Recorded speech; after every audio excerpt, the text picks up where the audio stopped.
like, comment, and subscribe. Oh no! What's wrong, Pooh? A family of Tiggers is moving in. Dang, Tigger, the nice ass neighborhood. Fancy ass Tigger. How you afford all this, Tigger? You been moving them bricks? I told you, Tigger, I ain't no broke ass Tigger. A Tigger been making moves on the stock market. Oh, all right, Tigger, all right. We got a studious ass Tigger. A financially literate ass Tigger. The Dow Jones just dropped 500 points ass Tigger. What's the problem, Pooh? What's the problem? Those Tiggers are nothing but trouble. Always obnoxiously loud and stealing my honey. Hi, I'm new here. Is this the Mommy Hitler streamer? Yeah. Okay, new RP. I'm Hitler and I'm your mom. Do your homework, or you're not joining it on the Reich. Okay, kiddo, it's time we get you to bed. Mommy's got some friends to visit. Auntie Stalin? Yeah, Mommy's gotta go pay a little visit to her. Oh, you said you wanted a glass of juice? I'm better now. I mean, sure, I'm depressed and I'm constantly sick and nothing really brings me joy, but it just feels right.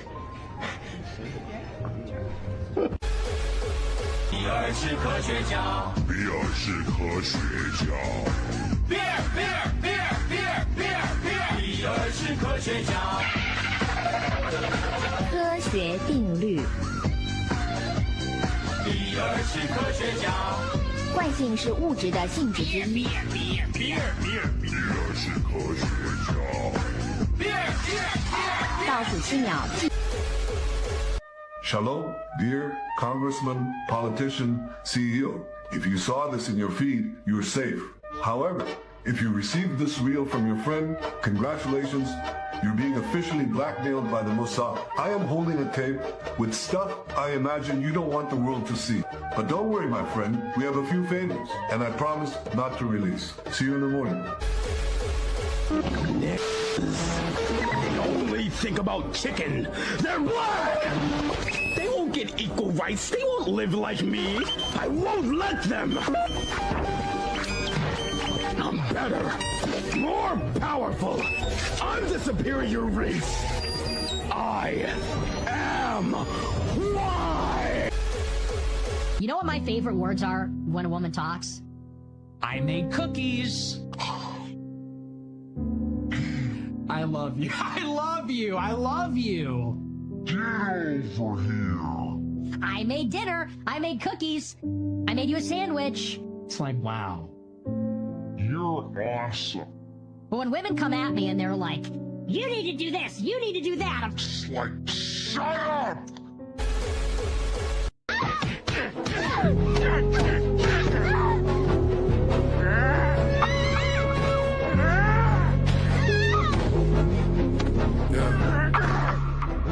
He don't believe in boys on Mars. He believes in chocolate bars. Came up full from the slop department. Drive through, couldn't wait, I'm starving. Chud laugh like I love a large chip. I'm more of a burger orderer, Uber Eats orderer. Never drinking water, can't see my feet even when I bend over. Damn, the fries are so greasy. Man, why couldn't food always be this cheesy? Void in the bathroom, cleaning my wee-wee. Chud make a call like, where are you? Feed me. They try to hit me with the double whopper. Chill, I got fat, then they tried to stop her. Damn, this chicken's yummy. I ate more chicken wings, I'm so chuddy.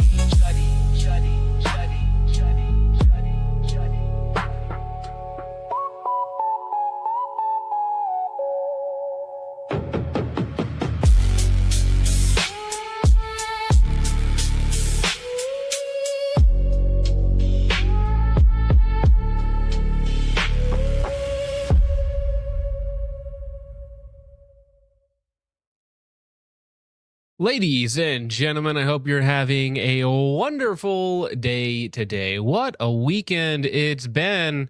What a week it's been, and it's only Monday. I'm thinking about just calling it here. You know, too much has happened, and we're just going to have to start it up next week. Try again. Very excited for tomorrow's show where we talk about Trump's AI paintings for 2.5 hours and yell at each other over our differing beliefs upon them. Very excited for that. However, tonight we have many wonderful things. I have been inducted into the Grand Wizard position of course, my local USPSA branch, which is fantastic. You know, I would like to say that it was difficult, but it was quite difficult. We got, of course, the war in Iran. We're blockading the blockade because the strait was stopped. So to fix the blocked strait, we're blocking the strait again. Stonks. And then, of course, we have some other things to talk about. Iraq veteran 1488 making a couple updates, okay, making some moves, making some waves. He's really profiting off of his loss, so he's trying to make some lemonade out of the lemons that life has handed him. Good for him. We have Military Arms Channel trying to call me out, but not being able to say my name, which, again, is funny title of the stream, Say My Name. Don't be a coward, just do it. It's way more fun when you do. But maybe you don't want to, because then I have to go into like other stuff and just continue to bring this stuff, your past actions and whatnot. Fun stuff happening. But yeah, so we'll talk about Military Arms Channel. Canic reps getting charged with misdemeanors for NDing at a public range. Canic bros, it is so over, dude. It is so over, dude. You guys, and I'm saying you guys because I'm former Canic bro. I'm not anymore. I've been healed from that. Totally, that does not reflect poorly upon me. We got space laser guns. We got fun stuff. Colt. Oh, actually, no, it's Virginia. Sorry, Virginia. Not looking good for gun owners. Mr. Swalwell, crazy female cops. I know you guys are waiting for crazy female cops. Crazy female cops. Literally named Frell, by the way. Just when we get to that eventually, like 2 hours from now, just know that if you ever meet a woman and her name is Frell, no. I don't care how good it is. I don't care how enamored you are, how infatuated you are. No. Stop it, okay? And if you can't help yourself, get one of your buddies, okay? And they're going to tie you to the mast so you can't hear the siren song of Miss Frell because you're not hanging out with her, okay? She's literally insane. Literally insane, but probably one of the funniest stories that we're going to talk about tonight. And then there's assorted rage bait and a bunch of other silly stuff.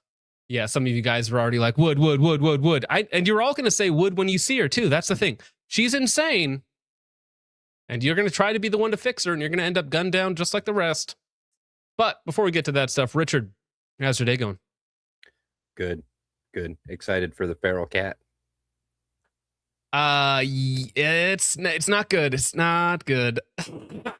Oh, Central Sands Defense. Just wait for the female cop. It's gonna be good. It's gonna be very, very good. Maybe we should just lead with it because it's so funny. Do it. We'll wait for more people to be here. We'll bump it up because it's so good. But we got to talk about this. Now, I'm going to talk about it tomorrow for probably 2 hours on Redoubt, the theology focus stream. But Trump, blasphemy maxing, heresy maxing, while at the exact same time going after the Pope, which, there's, 1.2 billion Catholics in the world. Not a great political move when you're trying to, I suppose, salvage the midterms. Not a great idea. On one hand, you're fighting the Pope. On the other hand, you have all these heretical leaders within your cabinet. And then you have this image that you decide to post there, which has been memed to hell and back, quite metaphorical and literally. And yeah, just don't do it, okay? Just don't do it. I'm not going to get too deep into it.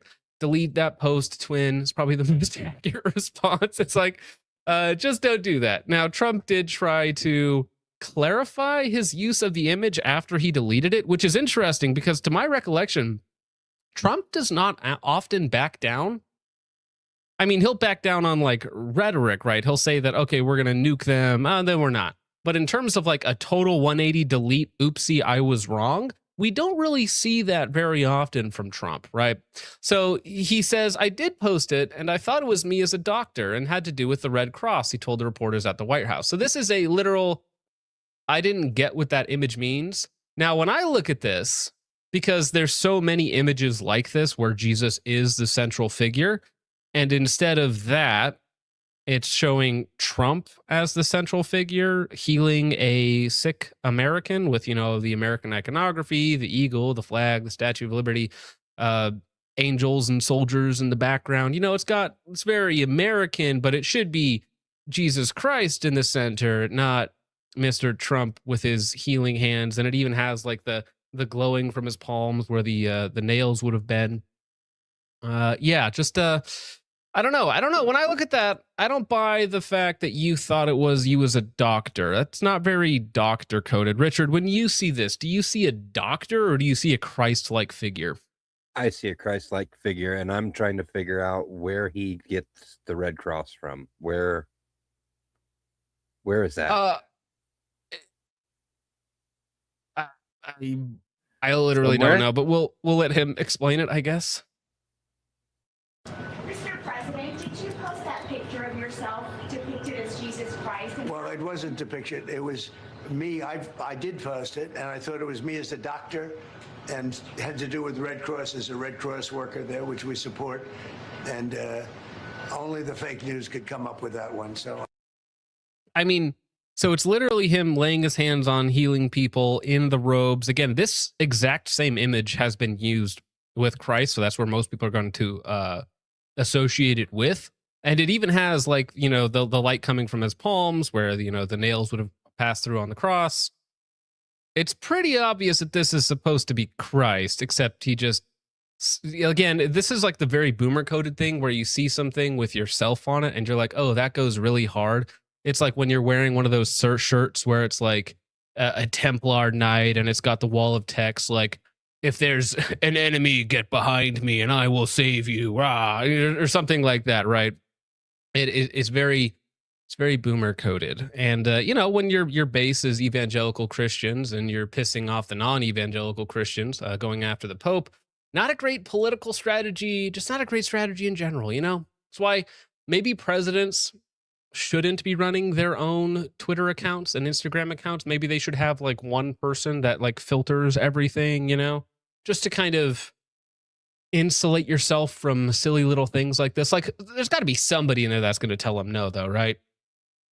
Somebody's got to tell them no.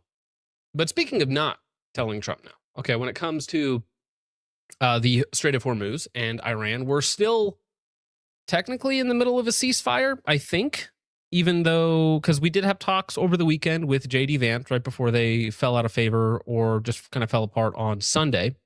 As far as I know, Israel's still attacking Lebanon, which was one of the parts of the ceasefire deal. But Iran, as far as I know, both sides are kind of just chilling for the moment, limiting their strikes on one another. However, Trump decided to escalate early yesterday, because of the failing talks between J.D. Vance and the Iranian spokesperson. And he decided, you know what? If I can't have the Strait of Hormuz, no one can. And now we're going to blockade all vessels coming out of the strait. And this is controversial for me. This might actually have been the correct move from the very beginning. Right? Without a war, without any planes, without any bombs. This might have been the correct move from the very beginning. Okay, that's a possibility here. I'm kind of trying to hold all these different ideas in contention. However, for those of you who don't know, we also blockaded the Japanese in the 1940s, before World War II, in a rather oddly similar type of event. You know, so a lot of people don't know that, but we did blockade the Japanese people before they attacked Pearl Harbor, right? So there was some reasoning behind their attack. It wasn't just completely random, you know. And if we're doing the same thing this time, not with Japan, although we are still blockading Japan, but this time with China, who does rely heavily upon Iranian oil. I'm just saying, you know, it's very silly, you know, it rhymes, okay? History doesn't always repeat, but it certainly rhymes a lot of times. But oil embargo, whatever it is, you guys get it. But anyways, I'll just read this out from Trump. So there you have it. The meeting went well. Most points were agreed to, but the only point that really mattered, nuclear, was not. Effective immediately, the United States Navy, the finest in the world, will begin the process of blockading any and all ships trying to enter or leave the Strait of Hormuz. Now, why is this important? Because before this, Iranian ships, Chinese vessels, they were allowed to just come and go as they pleased, right? Because those ones were, you know, not paying a toll, but they're for allies. That's what's funding the Iranian regime. That's where they get their money supply from. Again, 90% of their oil exports come from Kharg Island. Kharg Island is almost near the upper western half of Iran, so it has to go all the way down the strait. So they're still shipping through there. However, if the U.S. military blockades the strait and stops Iranian tankers and Chinese tankers from coming to and fro, well, that's going to be a big hit to their economy. So to me, it seems like if you were going to do this, you could have done this at the start of the war rather than like a late stage. Like you could have opened with this while still keeping all of your ships out of range, you know, and done it that way instead of the whole fighting thing and losing 15 soldiers. I'm not sure. At some point, we will reach an all being allowed to go in and out basis, but Iran has not allowed that to happen by merely saying there may be a mine out there somewhere that nobody knows about but them. This is world extortion, and leaders of countries, especially the United States of America, will never be extorted. I have also instructed our Navy to seek and interdict every vessel in international waters that has paid a toll to Iran. No one who pays an illegal toll will have safe passage on the high seas. Imagine being the company that was like, okay, well, we got to get our ships through. We have to. So we're going to pay the $2 million per ship to get through for safe passage through the strait. And then because doing that, now you're going to get your vessel seized. So instead of having your vessel potentially go down now and paying the fee to get through safely, you just lose it because the United States military is going to impound it, right? That is actually quite funny. We will also begin destroying the mines that the Iranians laid in the straits. And again, this is because he seems to doubt whether there are mines in the first place, but then says that they will destroy all of the mines that may or may not be there. Maybe he's just playing both sides here a little bit, but that does seem to imply that there are mines in the strait somewhere. Any Iranian who fires at us or at peaceful vessels will be blown to hell. Iran knows better than anyone how to end this situation, which has already devastated their country. Their navy is gone. Their air force is gone. Their anti-aircraft and radar defenses are useless. We'll get to that in just a second. Khamenei and most of their leaders are dead, all because of their nuclear ambition. The blockade will begin shortly. Other countries will be involved with this blockade. Iran will not be allowed to profit off of this illegal act of extortion. They want money, and more importantly, they want nuclear. Additionally, and at an appropriate moment, we are fully locked and loaded, and our military will finish up the little that is left of Iran. President Donald J. Trump. Your thoughts, Richard? 2 weeks to flatten the strait. Yeah, right. But the strategy of blockading, you know, strait's not open, so we're going to close the closed strait. We're going to close it even harder now. And it's not ours to close. So, yeah, it seems on par. Well, I mean, as a little bit of leverage, because this is it's already negatively affecting all of our allies in the region. However, it's not negatively affecting places like China or Russia. So this will actually put some pressure on China and Russia to help Iran open the strait peacefully, or perhaps get involved in the negotiations themselves, right? Because it does put some leverage upon them.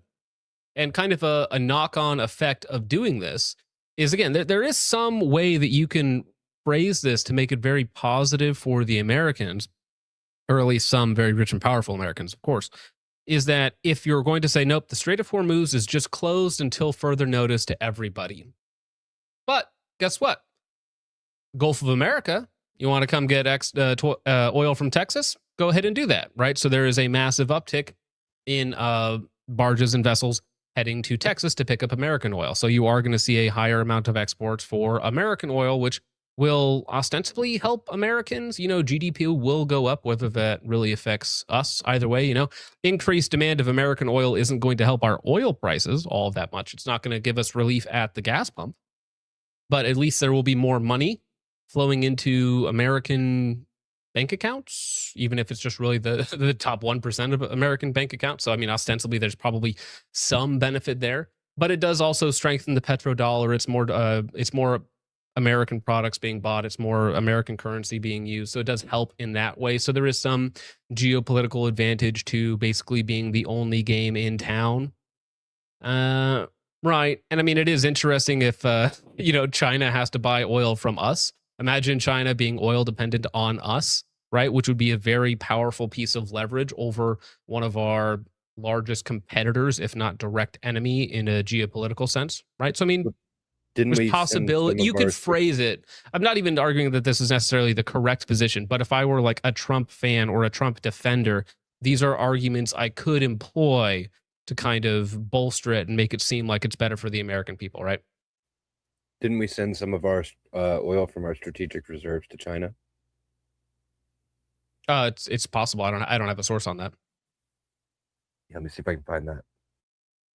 Yeah, and again, that's the thing. There has been an uptick in vessels coming to America to buy American oil because even if the Strait of Hormuz is way more efficient for a lot of these guys, they still need oil. So even if it takes them longer to get it, even if it's more costly per barrel, it's going to be they need something, right? The vessels can't just sit around doing nothing. The vessels have to be used. Every time a vessel is not transiting with oil, or on the way to pick up oil, these companies are losing millions and millions of dollars. So even if it's less efficient, they're going to go to a port that is stable because these companies need a stable, worthwhile place where they can actually pick product up from.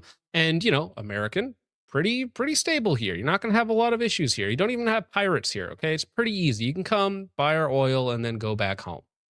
Whereas, if you're trying to, are you going to wait it out, waiting for the Strait of Hormuz to open up? That could be what, a week, a month, a year? You have no idea, right? Who knows? Who knows how long that's going to be? So even if it's less efficient to travel halfway across the world, you're still going to take that bet. Got to do something with those ships. Oh, Ben, what did Ben say? Closing the strait in order to open it is a move nobody saw coming. I mean, listen, this does, if I'm trying to talk this up as the best political solution, it hurts the Iranian economy because the Iranian economy was boosted by Trump because not only were they still selling to Russia and China and other people, but now they're also charging a toll, $2 million per vessel. So Trump, by getting involved and starting this war, actually increased their revenue flow, or at least didn't hurt their revenue flow, which is like, that's not really that worthwhile. However, the blockade, stopping Russia and China from buying Iranian oil, does hurt them and does hurt Iran, which is actually like, this is actually a piece of leverage. It's not just sanctions and whatnot, but this is like actually a piece of leverage against their economy. So, I mean, honestly, you could have started with this, and this would have been much better than what we did. Instead of spending $35 billion or like $40 billion on the war so far, we could have just moved a bunch of ships in the area and been like, yeah, we're not worried. We're worried about the safety of ships going in and out of the strait with how Iran's acting. So we got to shut it down until Iran, comes to the table and starts to negotiate. I mean, you could make something up, right? But yeah, it hits harder when you're, over a month into the war, month and a half into the war at this point. So, however, I'm not going to go back to that. We'll talk about that later. But yeah, you have the normal Trump defenders defending his antics. I don't want to get into that. However, China allegedly, interestingly enough, is like, wow, that's really interesting. You guys are in a ceasefire and you're shutting down the flow of oil through the strait that we desperately need because China, I think, gets 75% of its oil from Iran. So China desperately needs Iranian oil. That is not good for the Chinese economy if they do not have Iranian oil. So they're like, well, you know what? We could just send man-pads, man-portable air defense systems, to Iran during the ceasefire and give them a effective tool against the U.S. military, and also use Iran as beta testers, right? Is our product actually good against American countermeasures? Is it good against A-10s, Apaches, F-35s? We'll find out, right? So why not use Iran as beta testers and allow them to have more leverage over the U.S. Air Force? So Trump saying that, well, we've completely decimated all of Iran's air defense systems. And while that's, nominally true, we've certainly hurt their air defense systems and taken out a lot of their capability. If they can just replenish it from their allies, again, China needs Iranian oil, and Iran needs real air defenses of some sort. So it works out for them. So this is a game of escalation, okay? And China's already involved in this in one way or the other, of course, because they give a lot of money to Iran, and they're also materially supporting them in some ways, and using Iran as your proxy, right? Just like we're using Ukraine as our proxy against Russia, they're using Iran as their proxy against the United States. Yeah, Hollow Sun Sam's. I don't think so. I don't think so. But again, it's just it's an escalation. Okay, you are causing the, I don't know what you want to call them, the Eastern powers, the anti-Western powers, to coalesce and come together to work against the hegemony that the U.S. empire has had. So we sold almost 1 million barrels out of our strategic oil reserve to Unipec America, which is a sister company to China's Sinopec. Yeah, well, but that's the thing. Remember, this is also a game of like chicken, I guess, because China needs the oil. So if they can't get it from Iran, they just will have to buy from the next guy, which is either going to be Russia if they have excess supply, or us in the West. So, and we do have plenty of oil. I mean, we have the entire Western Hemisphere basically working for us. So, yeah. Anyways, that is the situation. If you look at oil prices today, it's down a little bit. It's still hovering around $100 a gallon, plus or minus a little bit. And we'll see if that gets better or worse with the blockade. My guess is it wouldn't get better. And again, it's going to increase demand for American and Western oil, which is going to not help us at our, pumps. So I wouldn't expect American prices at the pump to actually fall anytime soon until there's an actual fix in the region. So that is the Iran update. Second update before we get to crazy police officers, which I know you guys that's what you guys want to watch. You want to watch the crazy female cop do crazy things. But before we get to that, I do have to say that it has been 1 year, 1 month, and 4 days since starting out in USPSA and to making GM. So from going to unclassified to a Grandmaster, which if you're not familiar, or Grand Wizard, I should say, my apologies, in USPSA was just over 1 year. I think Hunter Constantine did it in about 12 months as well. And I think realistically, you can make GM, you can go from 0 to hero in 12 months with USPSA. Now, in that time frame, I had a bunch of people asking me like, oh, well, how much ammo did you spend to get to that? About 20,000 rounds, maybe upwards of 30,000 rounds for like actual training. Cause I still did like rifle shooting and, PCC and other things in there. So it wasn't just dedicated to USPSA style stuff, but probably somewhere between 20 and 30,000 rounds of actual training. That's, upwards of 30 minutes of dry fire every single day. It's just a lot of dedication and doing the same thing over and over and over again. But yeah, on Saturday, there was a double classifier. So on Saturday, I drove 4 hours down to Nebraska, shot a morning match, got 5 GM runs, 3 master runs, 4 master runs. I flubbed 2, but it doesn't really matter because the way the USPSA ranking system works. And then I just didn't shoot the last one because I didn't need to. So made it to GM in USPSA carry optics. And I did also find this very funny because Matt Pranka was kind of the guy who instigated all of this, right? With that fateful live stream a year and a half ago now at this point. And what's funny is I'm a Grandmaster in carry optics for USPSA. I think Matt Pranka's only a master in carry optics. I think he's a GM in limited, but I think he's only a master in carry optics, which is quite funny. Which it's a little ironic because I'm still doing it as a meme. I still think it's funny, and I don't think GM is really all that impressive. And I know that's going to like offend everybody that's been trying to get GM for like 10 years, but there's something wrong with your training if you're not making GM in about a year, right? Especially if it's like, more basic stuff, because I just do really basic stuff. I'm not particularly special in my training. I don't go like super hard like some people do. So it's definitely a bit of a skill issue for some people out there. And as far as like what I'm going to be doing next in USPSA, I'm still going to play the game. I'm still going to practice and do all. I'm not just going to let the skill rot, but I'm not going to be going as hard. Like I'm not going out there to try and be a national champion. Like I don't really care that much.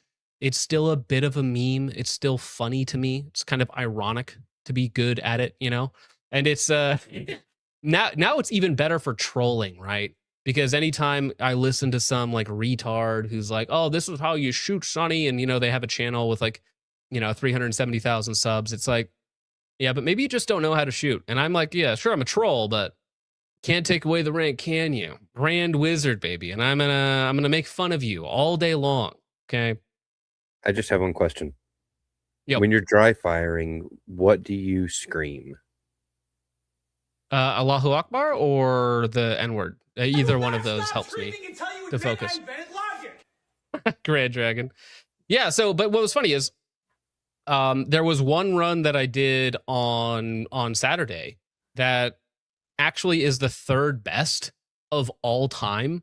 Like, there's a weird element here where it should not be this easy to have a top level score. So this is 0603, can you count? And I have the third highest run of all time on this classifier. The third highest of all time at 111% of the high hit factor. And I'm in fact, if you think about only guys who did it clean, I have the highest time. I have the highest score of all time with it clean. So in a way, it's like, that's cool, but also the skill ceiling for USPSA, because it's not a very popular sport in the grand scheme of things, right, is rather low. So the barrier to entry is quite simple.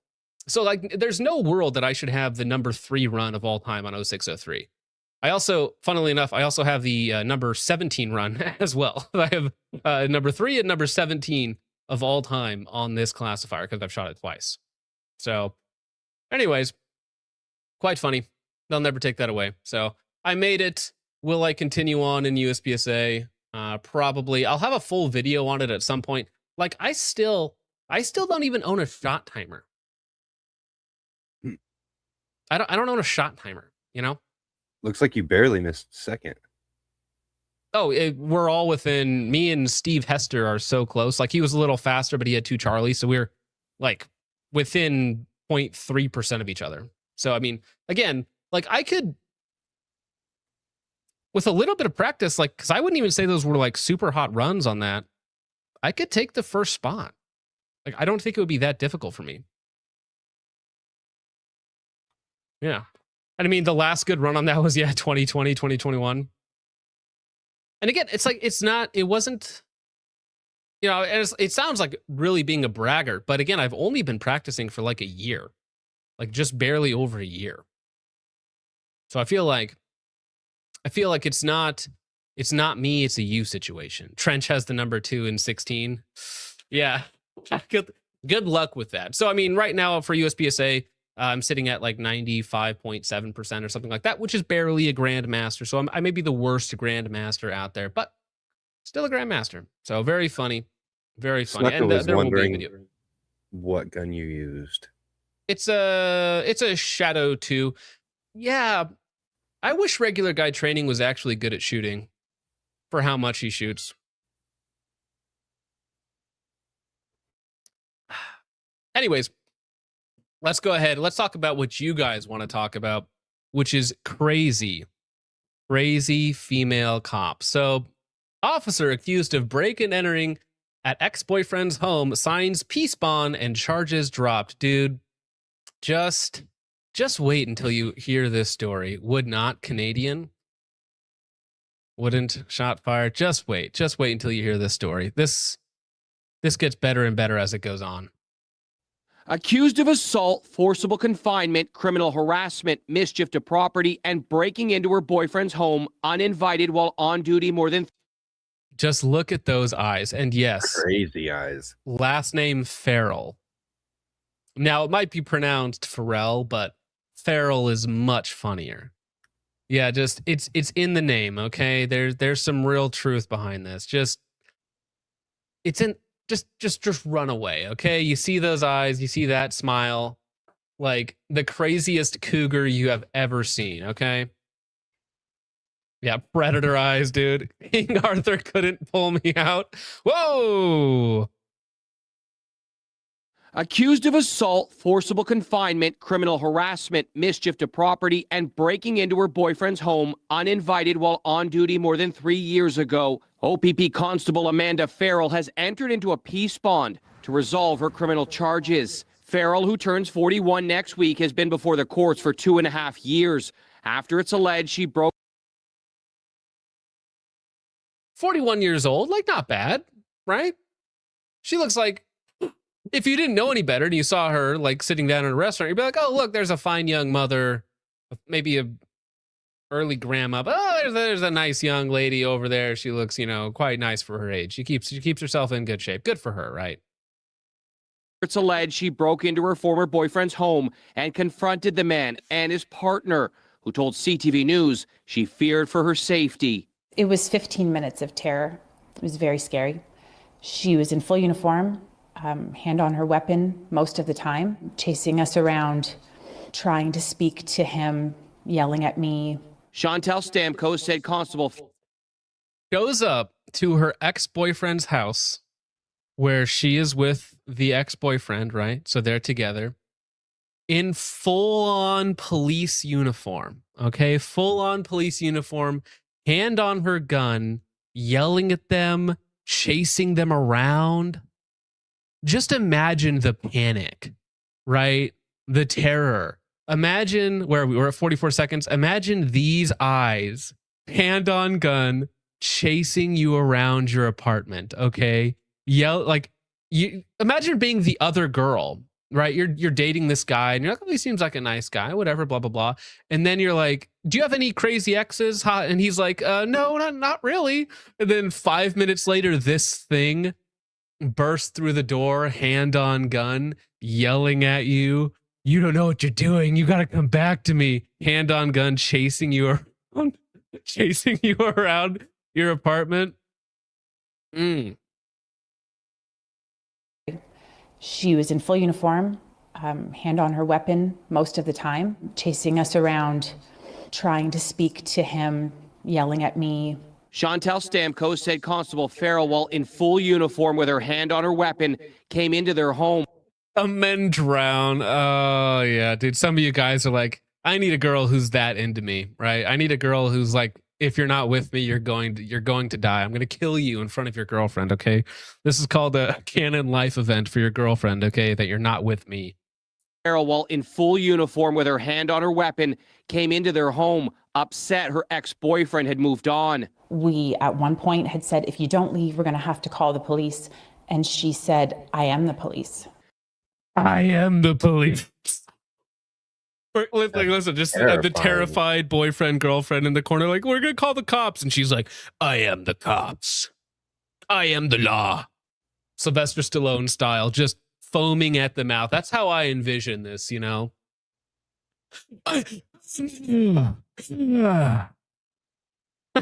Judge Dredd, Judge Head. Ooh, Judge Head. Yes. Oh my gosh. Whatever she's on. Boyfriend had moved on. We, at one point, had said, if you don't leave, we're going to have to call the police. And she said, I am the police. The allegations involved several incidents that spanned over months, starting in July of 2021. Look at this. So this is like in a park somewhere. She tracks down her ex-boyfriend and is being so physical with him and like, you're crazy. You're crazy that you're not with me. There's something wrong with you. We need to fix you.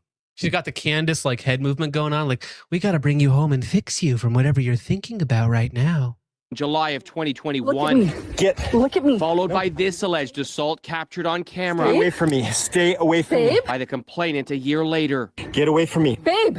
Get away from me. Knock yourself out of this trance. No, from me. Get away from me. Her lawyer. Like hand on shirt, just like gripping that thing, You don't know what you're doing right now. You're in a trance. You need to be with me. Dude, I don't know. Maybe he was like drugging her up or give it like something was happening there, but whatever that guy's going on must be the thing, okay? It's the thing. She wants it. She needs it. She can't live without it. And she's willing to go to jail forever to get it. That's dedication, okay? That's a woman who loves you, okay? Even when you push her away, like a dog, you kick your dog and it still comes back. That's this woman, okay? That's love you can't buy. Naomi Lutz told the court Frell does not admit to any facts or allegations, but agrees they provided the judge with a sufficient basis to have jurisdiction to impose the bond. Leave. We are not. Leave. We are not You leaving need to on leave. these terms. Frell's lawyer saying her client continues to deny any wrongdoing. Now, what's funny is, like, this is ironically similar to the Ben Stager story, if you remember that a little bit. So they had the blow up, right? The famous I will not stop screaming until you admit that I invented logic. But then after that, you know, through him talking with his therapist, he breaks up with the girl, and then the girl shows up like uninvited to his house and is like standing in the doorway screaming, and then that's when he's like, you gotta go, you gotta go, you gotta go. So there is like this, maybe it's just like mid 40s women who aren't nailed down, who aren't you know, who don't have a family. Like, I think it has to be something like some sort of psychosis where you're somewhere between, you know, early 30s, early 40s, you're not married, you don't have kids, and that time of your life is so quickly passing by that your female biological clock is driving you to insanity. And like you're willing, like imagine somewhat tragically being 41 years old, like that time of your life is gone, right? Outside of some sort of miraculous encounter, that time of your life is gone. And there's the man that was like you were with, that you had the last vestige of a chance with, and then that is gone. And you're like, so, you know, feral, for lack of a better term. Like, you can't let that go. There's something weird psychologically going on. Well, like, her clock is not running out, it's ran out, right? She's 41 years old. Like, it's ran out. You know, she's running 99.9% empty there. But is relieved that this lengthy criminal process has finally come to an end, adding, this was an appropriate way to resolve charges that, in my view, should have never been laid in the first place. The resolution to the case means Frell will not have a criminal record and admits to no criminal or civil liability by entering into the peace bond, promising to keep the peace and be of good behavior for the next year while not communicating with the complainants. Now, listen, at the time that she can break and enter, threaten a couple, harass and assault a man, because make no mistake, if I grabbed any random woman at the park and physically held them to where they could not get away and was like, you got to come with me, you can't leave me, we can't do this, like, make no mistake, you and I would be thrown in jail, and the judge would hate us and be like, you guys, you're a bad man, you're a bad person, and you're harassing and assaulting women, and you're going to get 5 to 10 years, boy. Whereas with a female can do it, and as a police officer too, in uniform, right? You'd think that they would just be fired on the spot for something like that. But damn, hot girl effect. I think it's just viewer effect. That's what it is. I think it's just viewers. She might be single. I would imagine she is single right now. Wild baby rabies, yeah. Weeks after the alleged incident. And to be fair to the boyfriend, to the ex-boyfriend, his new one is an upgrade, like considerable upgrade, in my humble opinion. Behavior for the next year while not communicating with the complainants. Weeks after the alleged incident, the officer claimed her former boyfriend had assaulted her months earlier while they dated. Oh, and then she lied about it too. Like, that's the worst. My boyfriend assaulted, like, after you get denied, right? This is the thing that really grinds my gears. So not only do you break into his apartment, threaten him and his girlfriend, not only do you assault him in a park while he's filming it, you also fake rape allegations on top of it. Like, you, ma'am, you need to be thrown in prison forever, okay? You're trying to ruin this man's entire life. You know, threatening to kill him, threatening you can't leave. He raped me, officer, even though, like, I tried to be with him so desperately. Like, I wanted nothing more than him for, like, I was willing to risk it all for him, right? Oh, but he also raped me once she figures out that it's actually over. She's an actual, yeah, no, she is an actual threat. I mean, listen, 41 years old, like, female abs, like, it's a sign of dedication. So good for her. She works out. She goes hard in the paint. She's got Joel Park's shoulders. 41 years old. That's pretty good for a 41-year-old. Like, not even knocking it. That's a good like physical physique. Like, good job. Charges were filed, but later dropped. The OPP says Frell remains away from work on an unrelated leave, confirming its professional standards unit continues to conduct its parallel non-criminal investigation under the police. Your Honor, sentence her to marriage with me. That's right, checkmate. You'll fix her. You got this handled, dog. Services Act. Mike Arsleedy, CTV News, Aurelia. Well, the way to tell if a female, like if they're taking Anavar or something else, is just let them talk, right? Once they open their mouth, if they're like, hello, how's it going there? Hey, how's it going, bro? Then you know it's like, oh, okay, there's something going on here, because it really, really affects their voice, for sure. All right, well, hey, that was good. That was good, right? Was it all you hoped and dreamed for? Insane female police officer in uniform, hand on gun, threatening her ex and her ex's new girlfriend, chasing him down in the park, false rape allegations, and then to top it all off, no charges, no prison time, no jail time, no nothing. Half of chat's Yeah, ready to dude, propose. maybe she actually did sound like, where'd it go? Maybe she actually did sound like Stallone, because we never heard her talk. I am the law. I am the law. Go ahead, Richard. Oh, nothing. I was just being stupid. Oh, okay. Well, sorry to backtrack for a second to Iraq Veteran 8888, but dude, his videos, dude, last two, kicking off. Absolutely kicking off. Now, one thing I will say is that when he said he's homeless and he lost everything, that wasn't quite true. Now, was it? Because this video did better than I expected. I thought it would do like 250,000 views. It's already up to 360,000 views. So he's doing really good view counts. Okay, so he's back. He's back. He's making the money.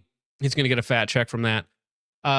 His next video, very appropriate. And this is a good taking advantage of the situation. This is top 5 guns to keep after a divorce. Not only is it funny, it's on theme, it's on brand. Good job in that regard. 129,000 views, right? So he's rolling that train. He's keeping on down. He's doing good, okay? That's literally like 10x his last few video averages. However, when you click on the video, he's got like a Barrett and a bunch of other guns behind him. So he may not have lost as much as previously stated. Like he said, he had to sell all of his guns, but obviously like not all of his guns, because there's still like, you know, $20,000 worth of guns on the wall and that he's talking about. So he didn't lose everything. And he has some guitars and some other stuff in there. So if you want to check out his new video, I will also say that there is a Sonoran Desert Institute ad in the video. So he's still taking that check. And that's going to be a big payout for him for sure.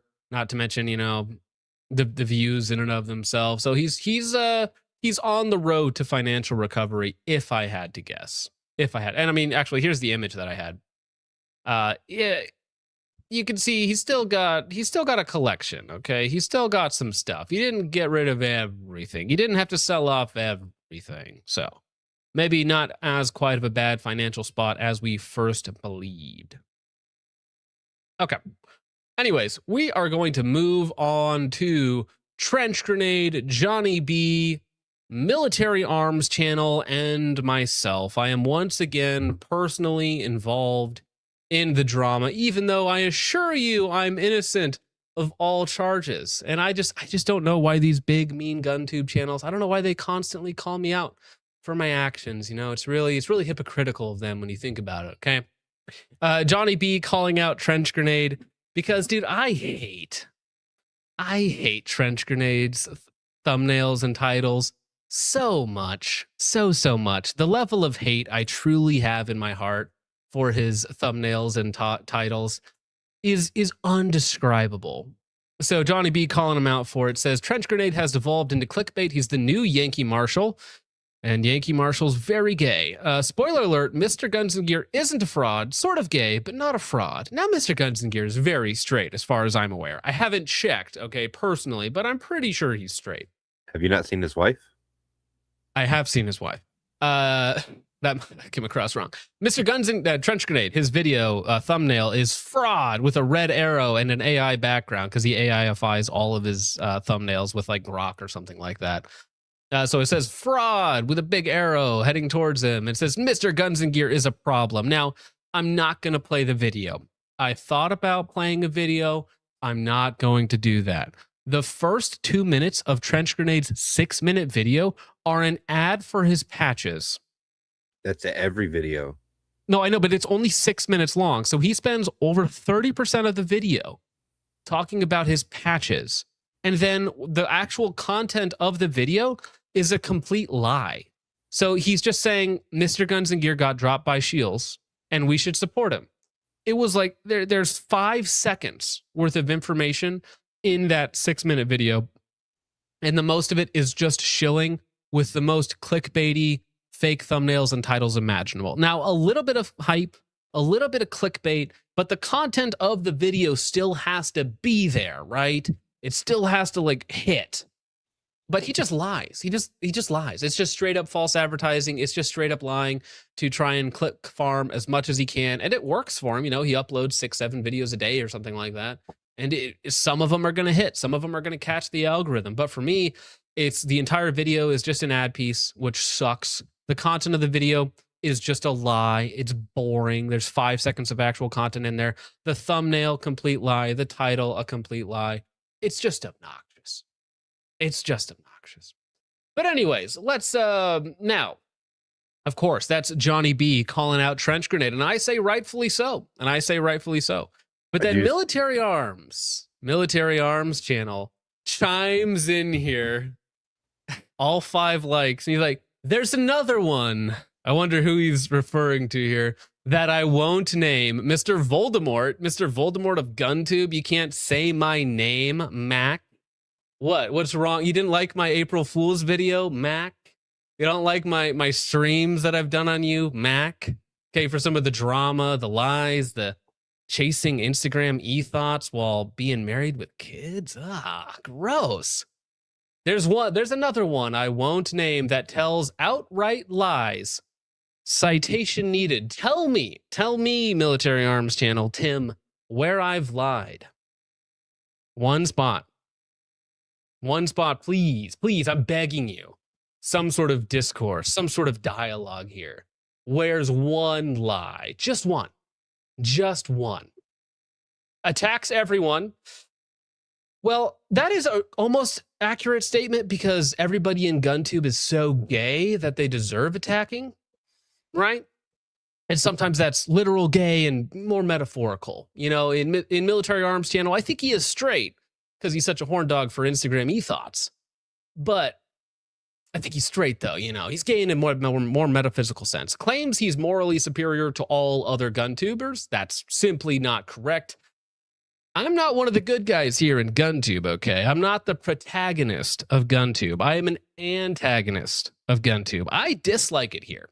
I dislike being here. Well, I mean, I enjoy what I do, but in terms of being associated with the rest of you people, gross, okay? But to be morally superior, that's not my worldview at all, okay?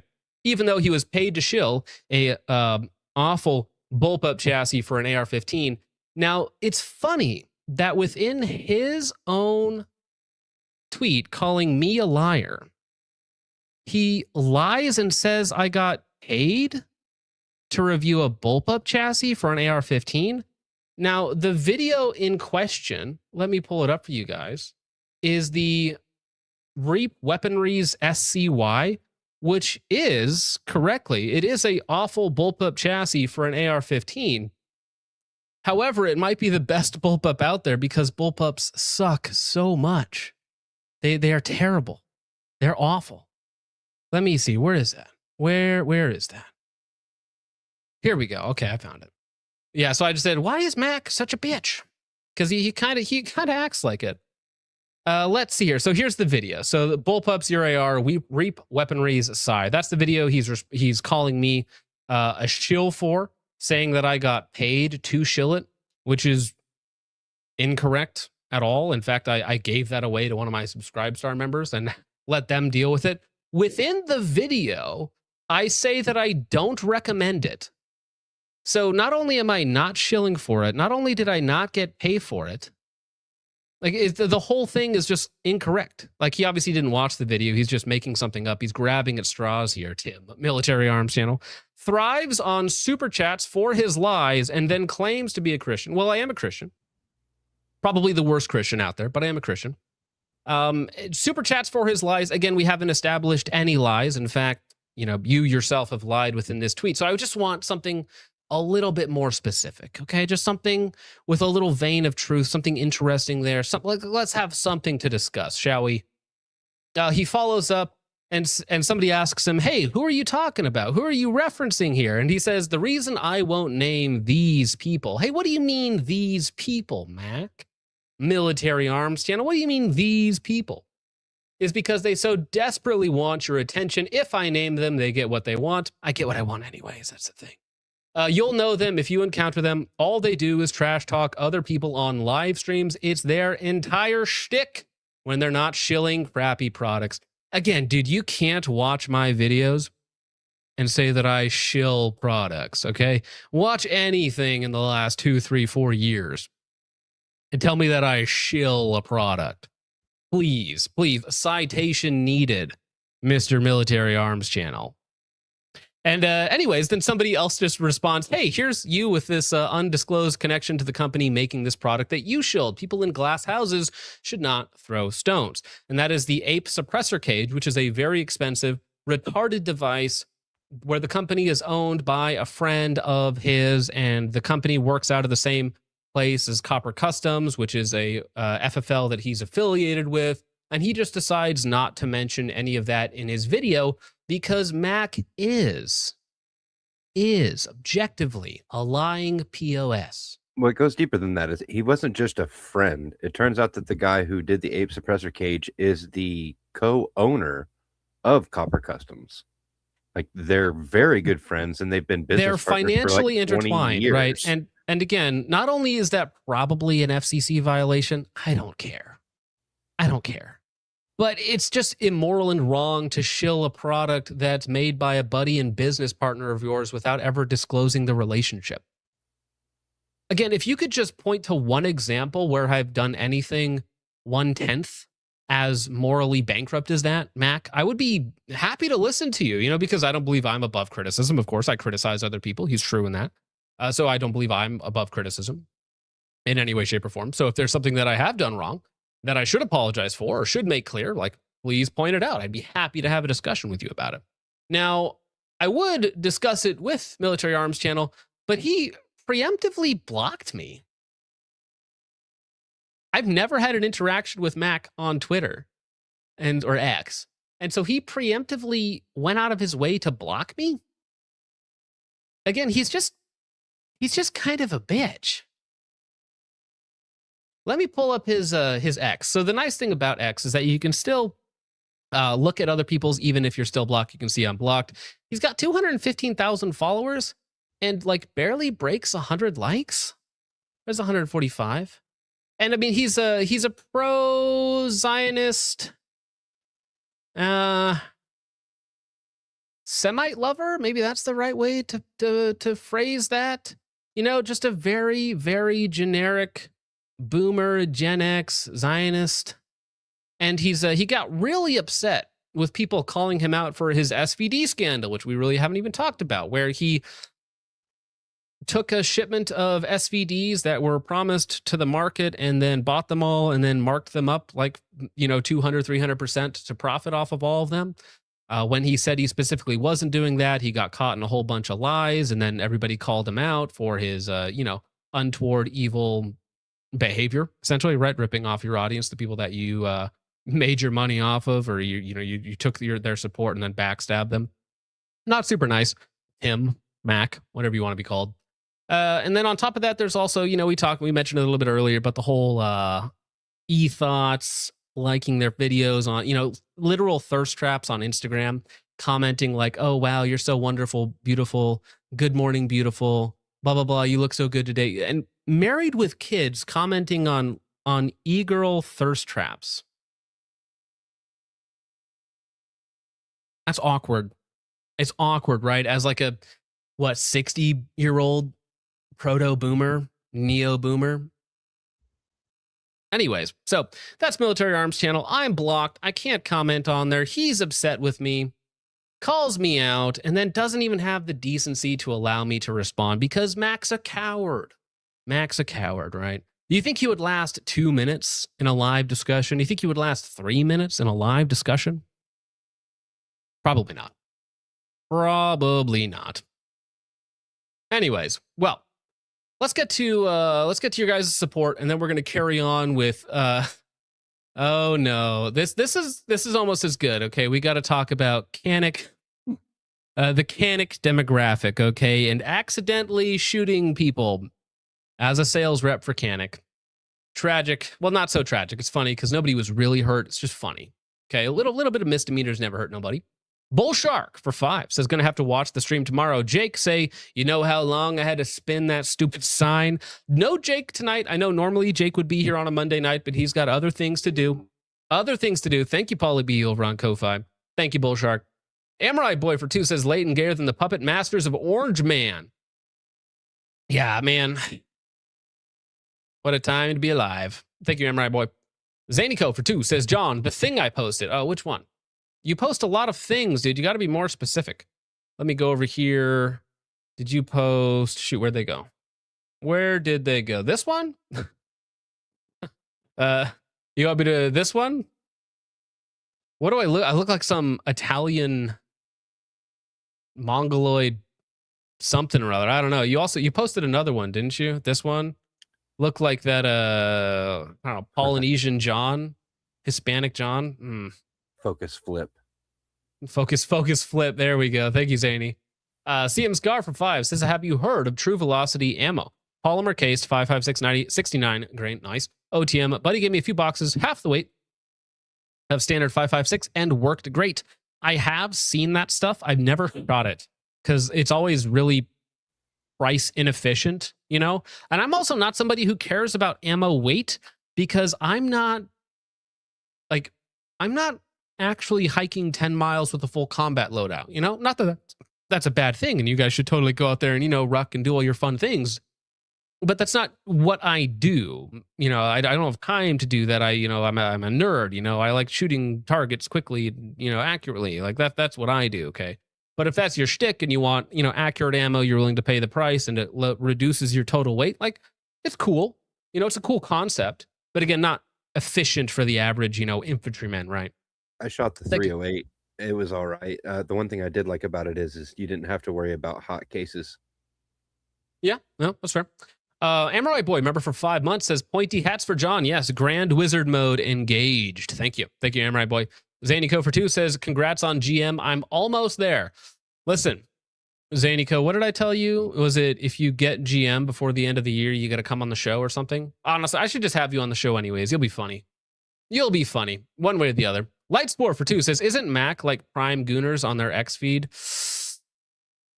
I know I hope that he has changed his ways or at least learned to be a little bit more discreet about it. But yes, he was a prolific Instagram e-thought, OnlyFans model, following, commenting on your main public page. Like, you're retarded. I mean, Gooner's gonna goon, I guess. Jim Eagle for 2 says, before we get to the cop vid, I'll send the bingo. What bingo? Let me see. I'm not just going to open up one of these chats. Discord. It's loading. All right, well, let's see. Let's see the cop bingo card. So, speaking without talking, taser gun confusion, deploy spit hood, anxiety on drugs, crying, race card, sovereign citizen, repeating the same phrase, badge, number, name. That's good. That's good. We'll have to use this for the future. So I'm going to save this for the future, Jim. Appreciate that, sir. Thank you. We will definitely use this as well. You have it? No, I said send it to me as well. He was supposed to, but I didn't get it. Well, wherever it is. Central Sands Defense for 2 says, no, John, not. I am not excited for female cops. Yeah, I bet they don't make your job any easier. Thank you, Ben. Appreciate that. Gloop, member for 5 months, says, Grok will be the blockade effect. Will the blockade affect the trout population? Inquiring minds wish to know. Thank you, Gloop. Good use of AI. Know what you know. A member for 16 months says, good evening, gents. Well, thank you for 16 months of service.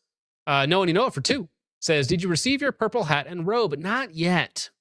Not yet. I need to get them. I said they were in the mail. Amorite Boy for 2 says, she looks more crazy than Angry Cops Bodybuilder X. Yeah, man. Women are already crazy enough. You put women on hormones? Like, what are you doing? What are you actually doing? Thank you, Amorite Boy. Lightsport for 2 says, did my taxes, boys? Apparently, I'm getting 50K back. Well, you're going to get 50K back, and then you're going to go to a free room and board house for the next 5 to 10 years. Thank you, Lightsport. Tusk the Third for 2 says, can someone please issue her a 320? Listen, she doesn't need a 320 to go off on her own, okay? Just without any warning. She's the 320. If the 320 was a human being, it would be her. Thank you, Tusk. Willem McBilly for 2 says, pray for the boy. Yes, pray for the quick and speedy recovery of Mr. Iraq veteran 1488. Randy Abuser for 2 says, yeah, I am the catalyst of this law. Well, you're doing some good out there, Randy, because you've instigated a few things, Randy, and I personally appreciate it, okay? Because, again, step 1, get Randy to talk about it. Step 2, profit. If you just push around people to call out everyone, that'd be great. Thank you, Randy. Sheep Herder for 5 says, if IV88's current girl takes the same route as the last one, he's going to be reviewing high points in government housing. Ah. Thank you, Sheep Herder. Art Vandalay for 2 says, does Mac know you're a GM? Mac doesn't know anything about me. Like, maybe he watched a little bit of the live stream where we roasted him for his actions, appropriately, I would add. And he got really butthurt about it. But has Mac ever watched a video? I doubt it. Guy's a tard. Thank you, Art Vandalay. Oh, he watched a couple of the clips. And maybe the clips. Yeah, maybe he watches the clips channel. Appalachian 8 for 10 says he's just jealous that he's not racially ambiguous enough to pass as both the new Ayatollah and a dude about to be deported to South Africa for overstaying an athlete visa. Real. Thank you, Appalachian 8. I appreciate it. The bird is the word for 5 says, wait, you mean to say attention-seeking men looking for external affirmation are all figs? Yes. Yes. Like, listen, what are you, a man? You want somebody to love you? Don't do that. Just be a man, okay? Let everyone hate you. It's fine. Thank you. The bird's the word. Zanico for 5 says, copper is my LGS, unfortunately. You're supporting that man. You're supporting his gooning habits, Zanico. You gotta find a new one. You have to do it. You can't support that man's goon. Thank you, Zanico. Involuntary Texan for 5 says, newer viewer, don't make many live streams. Where can I subscribe to avoid getting 6,207,000? Well, realistically, 271,000 ads during playback. Christ is king. Christ is king. Thank you very much, Involuntary Texan. Where's the best place to watch? Well, the best place to watch is to have an ad block of some sort or use the Brave browser on PC. If you're on your phone, Rumble. I think Rumble. Yeah, but Rumble's ads are bad too, aren't they? Yeah, but he's not going to get the 6 mil or the 271,000 ads. Yeah, see, that's really unfortunate because I don't have any control over that because it auto inserts all of the ads, and unless I go back retroactively and remove them all, like it literally gives you an ad like every 6 minutes, which in a stream that's 3 hours long does end up being like hundreds of ads, which is terrible. And again, I have to manually go in there and fix them after every single stream, and if I forget to do it, then that stream has like a zillion ads.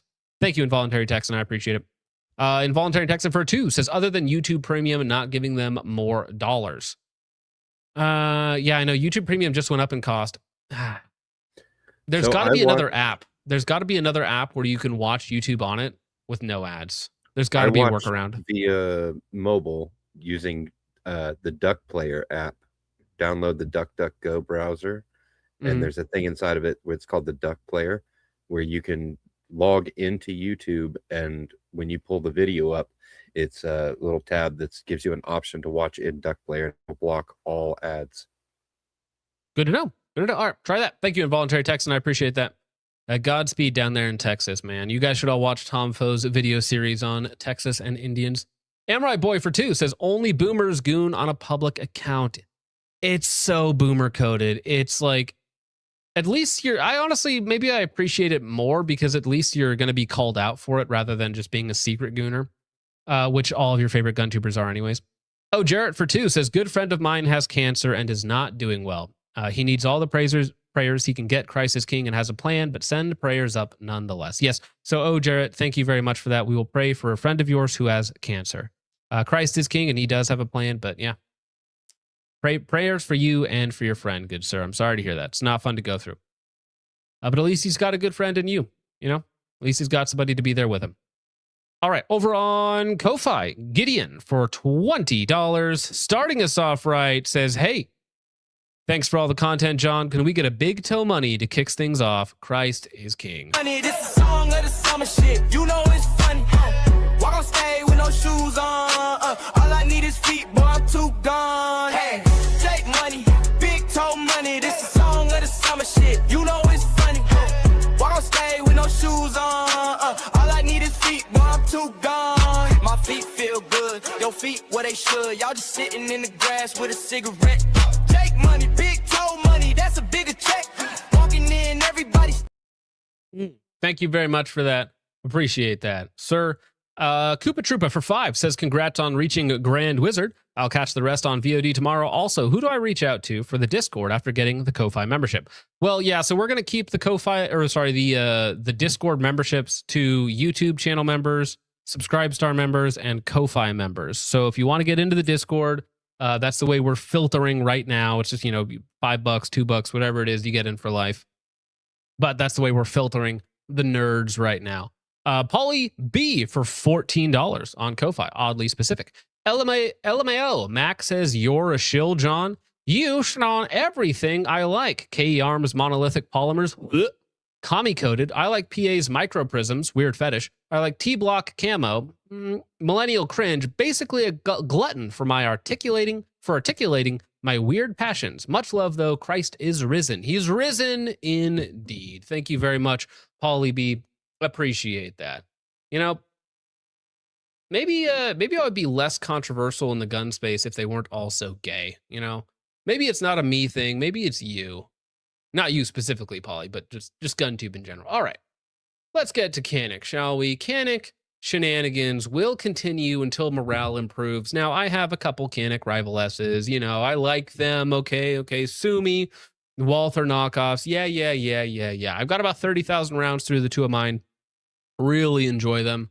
I like them more than the Shadow and the Shadow 2 in a lot of ways, even though I shoot the Shadow 2 like purely on a competitive basis because it is objectively better. I like the Canics subjectively more. But Canic owners, they have some weird overlap, okay? Especially for the poor Canic models, like, the Meta and a bunch of the cheaper ones. Like, ugh, come on, guys. TP9s, like, what are we doing here? Parts are made overseas, will shoot you unexpectedly. That's not, well, Canic owners will. Canic owners will. That's actually true. Poverty, not being the allegations. YNs, poverty, will shoot you unexpectedly. True. Doesn't hit the intended target. And then P320s, parts made overseas, will shoot you unexpectedly and doesn't hit the intended target. A lot of overlap between these three groups. But perhaps a funny turn of events, Canic rep, a sales rep, is going into their local gun store, they're doing the Canic thing, and the customer is like, oh, what makes a Canic so good? And you know what the Canic rep says? The trigger, of course. Here, feel mine. Is it unloaded? Sure, bud.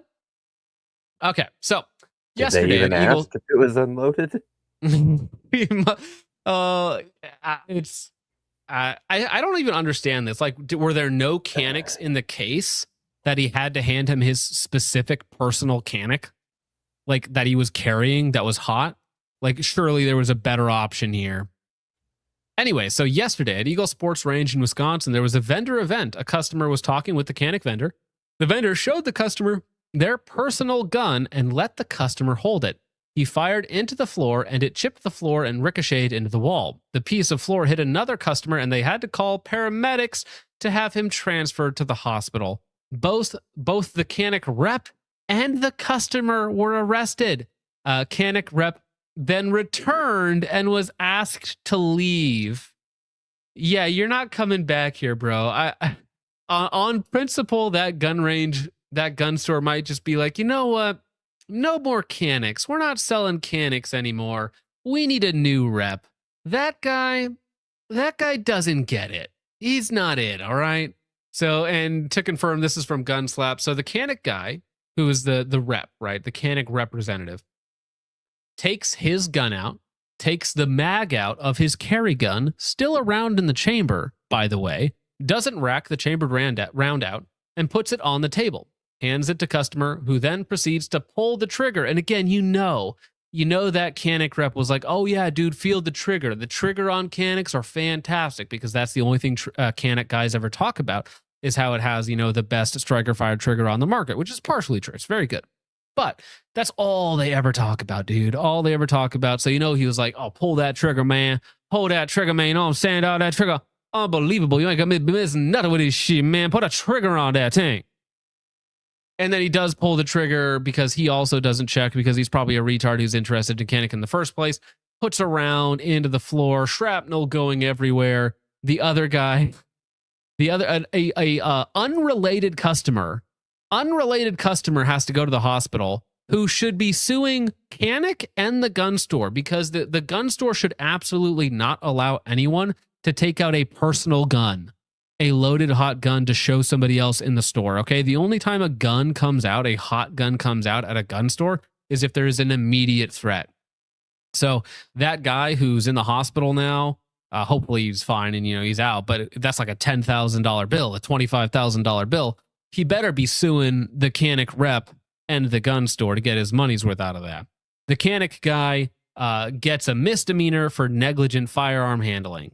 So the Canic guy, I don't know, because obviously the customer is also retarded, the one who asked to see the Canic in the first place, but also the rep is retarded. So who do you blame in this, right? Who's the worst one? Like, who's actually at fault? The customer or the guy who handed him the gun? This is like a Rust situation. Is it Alec Baldwin or is it the armorer, right? Who's actually the bad? Which actually, in that case, the armorer went to jail and not Alec Baldwin. So maybe this is precedent. It's the one who gives them the gun. Interesting. Napa Valley activities, yeah. Yeah. So that is a can't. Now, what's just ironic is that this is the range that it happened at. This is Twista, who you might have seen in some. I think he's been in a Mr. Guns and Gear video. I think he's been in Honest Outlaw videos. I think he might have his own channel, but he's also a firearms instructor. Well, I think he's actually a decent shot too. I haven't seen too much of him, but he's actually a decent shot from what I've seen, what I remember. And he runs his firearms training experience, and this is the chosen promotional image here from Twista. You think he has his own channel? I think. I don't know. Isn't this the rapper? Twista? Dude, you think I know YNs? You think I know rappers? You think I watch these people? There's like only 2 people in the entirety of GunTube I'm actually subscribed to. Okay. Like, I don't know that I've seen this guy pop up in other people's media. I don't know this. I'll pull my black card for a minute here.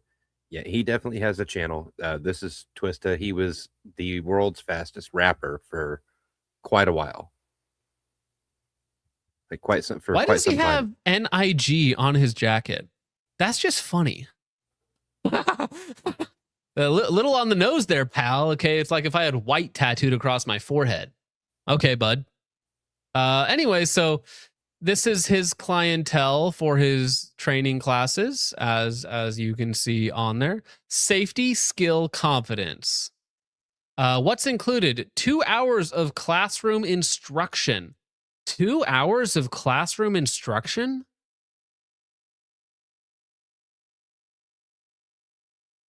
Man, unless it's like really high level, like distance shooting for noobs, and they're explaining a lot of concepts to you, or maybe you've never held a gun in your life, which maybe he's operating from the idea that everybody who attends his class has only ever held a gun like this and doesn't actually know how to shoot, right? So maybe he is actually doing a 2-hour long presentation in class that's like gun, grip, second hand, straight up and down. And he's like showing all these like really obvious diagrams, for the neuron activation of these gentlemen in his class. 2 hours of classes for pistol shooting? Nobody's going there to learn anything at all about pistols. They're paying just to sit in a room with Twista. I guess, is he that much of a celebrity where people are like, yeah, Twista? Can you name one of his songs? Emotions. Never heard of it. Yeah, he's got several. Okay. All right. I'll take your word for it. 2 hours on the range and light refreshments provided. Dude, 1-to-1 ratio of it. This really is more of a meet and greet with firearms, isn't it? Meet and greet with firearms. 2 hours of shooting, 2 hours of classroom, light refreshment. So probably like, drinks and some cookies or drinks and some snacks or something, right? This is a meet and greet with firearms. This is funny because this was held at the exact same range that the Canic representative allowed a customer to shoot another customer. You should take this class, John. Well, the thing that's funny is that, like, I think Twista is actually a good shooter. Again, I can't pull it up on YouTube because YouTube is gay, especially during live streams. But I think he's actually a decent shooter. But it just seems like, what does the cost of one of these go for? Now that's what I need to check out. Oh, I'll bet probably $500. Twista the gun camp. Let me see. As far as the drinks and refreshments, it's going to be Kool-Aid and Flamin' Hot Cheetos. Kool-Aid and Hennessy. The Twista Gun Coach Experience Advanced Firearms Training Course. 100 rounds of 9mm. 100 rounds. $250 per person, 3-hour class, 1 hour in class, 2 hours on the range. $250 per person for 4, $300 for a group of 2. So, I mean, a 2-day Ben Steger class is $600. And that's like 14 hours on the range. 14 hours? Not 3? That's $100 an hour. So Ben is charging like $40 an hour, which is really cheap. Really cheap when you think about it. Huh. I wonder what are some other classes here? 16-hour, 2 days. Oh, that's got to be crazy expensive. 2 days. Oh, wait, $175. What? How is it so cheap? Really? Only $175? Physical, oh, well, it's like a class thing. Okay, so physical and verbal de-escalation, physical self-defense, using less lethal weapons. Okay, so it's like a seminar. That's not fun. What's a platinum gun coach experience? $500 per person, 3 hours long. Whoa, all right. All right. Jeez. I don't know. Does that look attractive to some of the gentlemen in chat? Is that what you're looking for? Is that a Louis Vuitton Tink arms? Oh, no, it's a scar. It's a scar with the KG rail. I forget the name of the rail, but it's a scar.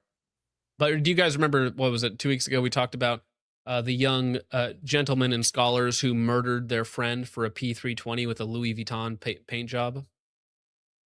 Yeah. Yeah, I agree. The photos do not appeal to me. I don't think they're trying to appease my demographic, if that makes sense. Now, speaking of gooners, though, I think President Trump is still a bit of a gooner, okay? At heart, I think that, filling his administration with busty, past-the-wall blondes may not have been my first choice, but I think it is an aesthetic that Trump does enjoy. Now, the only reason we're going to talk about this is because the laser blaster that the Secret Service is wielding as he's, driving around his golf course. Great chick. Great chick. Look at her. You want a picture? Okay, so just to rewind there for you guys, he's driving by. He sees this Foyd on the right here. It does look like she's in good shape. She looks nice. She looks pleasant, I'm sure. But he's driving what looks like his grandson around with Secret Service everywhere. And he is so enamored by this chick on the side that he's like, I got to get a picture with this girl. Like, weird? Keep it in your skirt, lady. Weird? Right? Isn't that just a little strange for a president of the United States, for the most powerful man on the planet, to be like, look at him. Look at this chungus pointing. Look at this chungus pointing at her right now. Like, I gotta get a picture with that. Yeah. Melania used to look like you. Not too long ago, I remember. She's a great chick. Great chick. Look at her. You want a picture?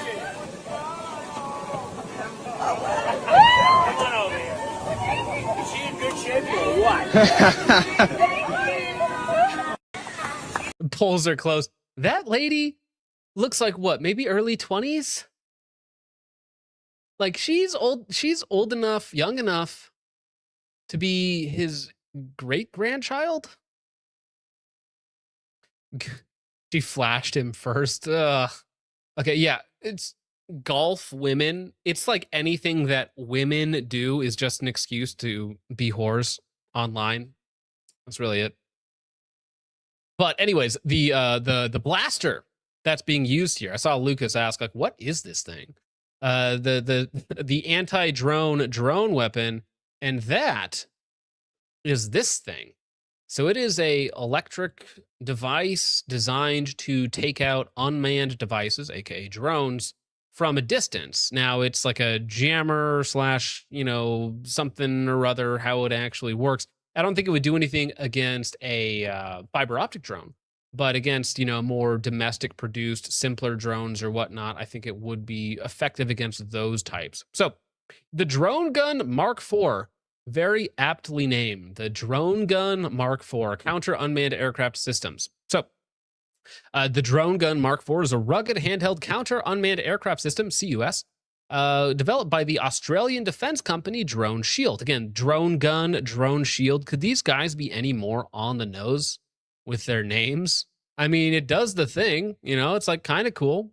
Every squad should have one of these. It's, again, probably not very effective against fiber optic drones, but the company launched the Drone Gun Mark IV in April of 2023 as a new addition to its Drone Gun CUAS portfolio. That includes a long-range drone gun, tactical, and the ultra-lightweight Drone Gun Mark III, while Drone Gun Tactical and Drone Gun Mark III weigh 7 kilograms and 2.1 kilograms, respectively.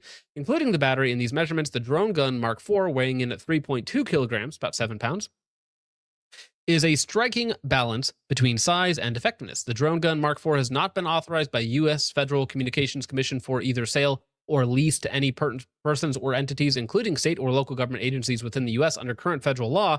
It can only be sold and leased to the U.S. government and its relative agencies, and that means the Secret Service. So the Secret Service has access to the Drone Gun Mark IV. You and I and state and local, not so much, right? So the drone gun is a pistol-shaped drone jammer measuring blah, blah, blah. It's improved ingress protection IP67. Well, how does it actually work, though? Let me see. Quick disconnect, intuitive, easy use, rapid deployment, visual LED indicators. Yeah. Battery details. So the power consumption of the drone jammer is optimized with the use of NATO standard advanced batteries, which increase disruption range and effectiveness of the system. So, Drone Gun Mark IV is effective against a wide range of frequencies, including the industrial, scientific, and medical bands, as well as global navigation satellite services frequency bands. The portable systems can disrupt the control, navigation, and live video streaming of multiple drones simultaneously. Its drone defeat capabilities don't include protocol manipulation or cyber tactics, but are based on non-kinetic jamming for controlled management of aerial threats. So, essentially, it just stops all control of the drones, and they just sit there. Or they just slowly lower to the ground, right, under some sort of like base programming. So it basically just stops control and live feed. So even if like somebody's just using a drone for observation purposes, you can point this gun at it and cut off the observation, right? Because it's just going to jam the feeds. The disruption triggered by the CUAS may lead to either a vertically controlled landing of the target UAS on the spot or return to the operator or the point of its origin. Additionally, the disruption in radio frequency can interfere with live streaming of the video by the target UAS, stopping intelligence collection by the UAS operator.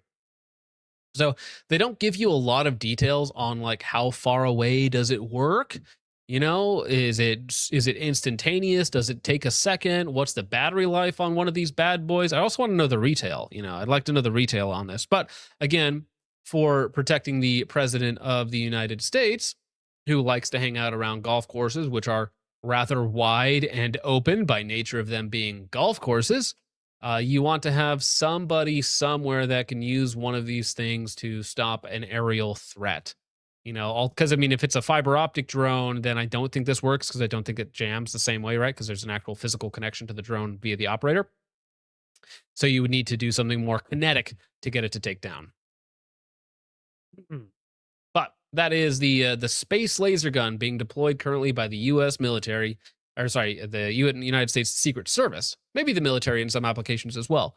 but certainly the Secret Service, and it is too cool for you or I or even state or local agencies to hold, which I think is very lame. We should have access to the exact same stuff. It's egregious, I say. I want to be able to shoot the contraption. Yeah, I know. Give me the discombobulator now. I wonder what that does to somebody's insides. If you just it's like a microwave emitter, you put it up to somebody's stomach or head, and it just like fries their brain. I wonder if it's very similar to what they took into Venezuela. So I saw a bit of Sean Ryan's interview with the guy who allegedly used the discombobulator, or at least had it tested on him, and they saw demos of how it works. But it's like it's scary tech, you know. It's real, apparently. Does cool things, you know, and certainly even in that video was like, it has a lot of crowd control potential, which, yeah, it absolutely does. All right. Now, Virginia from Democrats Deliver. Victims of gun violence can now sue gun manufacturers if they are negligent in Virginia. Now, some of you guys are saying would to this Virginia governor, but the Virginia governor is literally a happy merchant. So maybe the profile shot, maybe that's a little bit too normal for you, right? But how about this one? Try this one on for size, okay? Miss Abigail Spanberger. Oh, there's a better one. Yeah.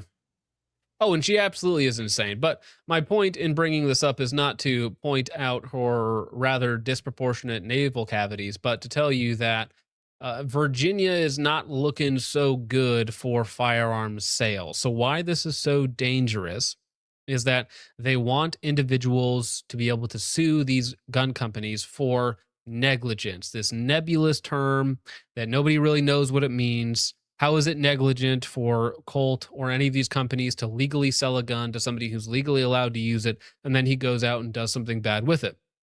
Same thing, if I'm a truck company and I sell to a trucking distribution center, and then a Jeep drives it and murders a family of 3 coming up soon, like, how can they come back and sue me? I legally sold it to this guy who then legally, you know, did whatever they were supposed to do here.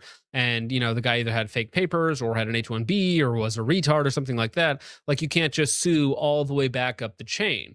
However, they're trying to make it different with gun manufacturers specifically, that at any point in the chain, if somebody does something bad with that firearm, they can sue the FFL. They can sue the manufacturer, right? And what that means is that these companies, if they want to work or sell within that state, they have to be very careful. Or alternatively, ideally, in these Democrats' mind, they would simply stop selling in the state because it's too expensive and it's too dangerous. So you have FFLs going out of business, and you have companies just simply not shipping to these states at all because it's too dangerous. And that's the point. The point is to go after the supply, right? Because confiscation, while certainly a goal of theirs, it's unideal, it's difficult, it's messy, people want to kill you, blah, blah, blah, blah, blah, things like that, right? But if you can just stop the sale of guns, you know, if you can just push all the manufacturers out, sue them out of existence to where nobody wants to touch your state, well, then you've solved the gun control issue, right? You don't even have to take anyone's guns. You just, you know, make it illegal for them to pass on to their children. You just make it illegal for them to buy, or make it impossible, not illegal, but impossible for them to buy because nobody's selling. You know, there's so many different ways to do gun control rather than outright gun confiscation, which nobody as of yet has the appetite to actually try. And yeah, I mean, this is Virginia. This is unfortunately kind of the heart of the country, at least in terms of like a historical context, even though I don't really think it gets thought of much at all these days. Yeah, this is Virginia, and this is a dangerous precedent because it is not just going to be Virginia. It's not going to stop there. This is coming to a blue state near you, and we are going to have such a bifurcated country where it's literally going to be like blue states, gun companies don't ship to. You know, and we even see this in a smaller way from like PSA. Like PSA won't ship to any state at all. I almost said country. Any state that has like relatively restrictive gun laws, right? They just full stop, no thank you, we're not doing that. And it's going to be the same way for a lot of the big manufacturers. All it's going to take is a couple lawsuits, right? Like Glock getting sued in 13 different states. What if they just decided, you know what? Screw your states. We're just not selling or shipping to your states ever, you know? And that's not on us anymore because we don't ship to your states. We don't allow our products to be shipped to your states, right? And that's what it's going to be. It's literally going to be like you're going to have America and then you're going to have blue states. You're going to have good places to live and shitty places to live, right? That's what it's going to be. Every state is going to be blue after the midterms. Not mine. I think mine was 96% red last election, so I don't think there's a chance there. But yeah, if you live in a swing state, yes. Yeah, well, Indeed. South Dakota red isn't really red. Just look at Kristi Noem and her husband. Well, it is red in terms of the people, but unfortunately, it's like some of these people are conservative, and by conservative, I mean pro-Israel. And that was Kristi Noem. That's our current governor, John Thune, whatever that guy's name is. That's what it is. It's like they're red, but they're red in name only. Yeah. No, I know. And it can happen everywhere for sure. And they're trying to ruin it here as well, for sure. They just ship in blue voters. That's how it works. And it's actually easier to do it in a state like mine, where there's a lower population in the state of South Dakota. So it takes less people to move here to ruin it. Right? All right. And yes, so like we don't really care Republican, Democrat, but at least ostensibly for the time being, if you have a red local state government, you're probably not going to be dealing with like Virginia, Illinois type restrictions, you know, New York, California, even if they both work towards the same goals of destroying your country and your people, you know that for the time being, you're going to have the same access to firearms, if that makes sense. You're going to have access to the tools that you need. So that's why it's still important on a local level, even if at the highest level that nobody works for you. Okay. Speaking of not working for you, Eric Swalwell announces he plans to resign from Congress. What's really funny is that for a moment in time, he stopped running for governor of California, correct? Richard, right? He was running for governor of California. Yeah.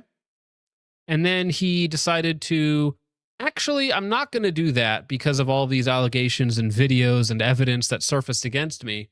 So I'm going to not run for governor of California. And then he took it another step and was like, actually, I'm going to resign from Congress because the metaphorical storm is coming for me. My bad actions have finally caught up to me. You know, it very rarely happens to people in Congress. Honestly, he must have like pissed off the wrong people for them to leak his blackmail footage, because that's what this stuff is, right? I mean, these videos, these allegations have been floating around for a while, and he must have like not been pro-Zionist enough, or, you know, pissed off the wrong people. And so they're like, okay, well, fine, we'll just release your blackmail footage of you screwing hookers in your hotel rooms while pretending to be against sex trafficking while actively participating in it, and, you know, the other abuse and the other stuff. Is like, okay, all right, buddy, all right, dude. So, U.S. Representative Eric Swalwell announced Monday he plans to resign from Congress. The House Ethics Committee opened an investigation into the Democratic lawmaker Monday over allegations of sexual misconduct, including claims involving a staff member. Swalwell's statement on congressional resignation. Let me pull this up real fast. I am deeply sorry to my family, staff, and constituents for my mistakes in judgment I've made in my past. I will fight the serious false allegations made against me. However, I must take responsibility and ownership for the mistakes that I did make. I'm aware of efforts to bring an immediate expulsion vote against me and other members. Expelling anyone in Congress without due process within days of an allegation being made is wrong. Again, it really just depends on the actual allegations themselves, in my opinion. Expelling anyone from Congress without due process within days of an allegation being made is wrong, but it's also wrong for my constituents to have me distracted from my duties. Therefore, I plan to resign my seat in Congress. I will work with my staff in the coming days to ensure they are able, in my absence, to serve the needs of the good people of the 14th Congressional District. So he's like, sorry, I got caught. I'm out now, because rather than because if he stays, he faces an investigation. If he leaves, he kind of gets off the hook a little bit. Not completely, but off the hook a little bit, right?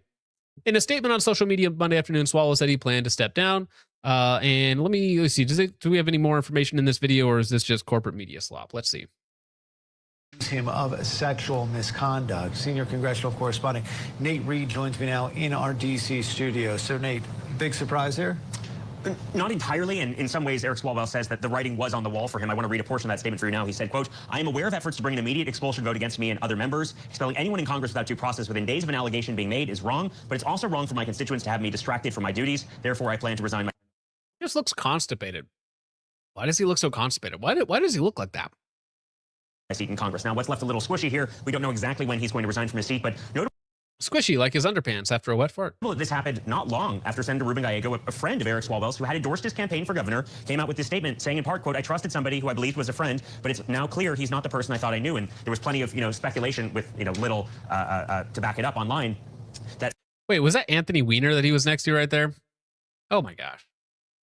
To back it up online, birds of a feather. That Swalwell and Gallego must be so close that this might implicate in some ways Senator Gallego. Certainly Gallego making clear that he was not aware of this, and furthermore, the person he thought he was his friend was not actually who he thought he was. This statement, though, certainly makes aware of the writing on the wall, the fact that he was facing this expulsion vote. 2/3 majority required to expel someone from Congress, so a pretty high bar. But the fact that he's taking this extraordinary step really shows that he saw the writing on the wall. Yeah, and the dam had certainly begun to break. It even began over the weekend in some of the Sunday shows from Democrats. Sure. He's not the only one in Congress right now who is facing threats of expulsion. And there was another member on the other side of the aisle, Tony Gonzalez, who admitted having an affair to a staffer who then went on to kill herself.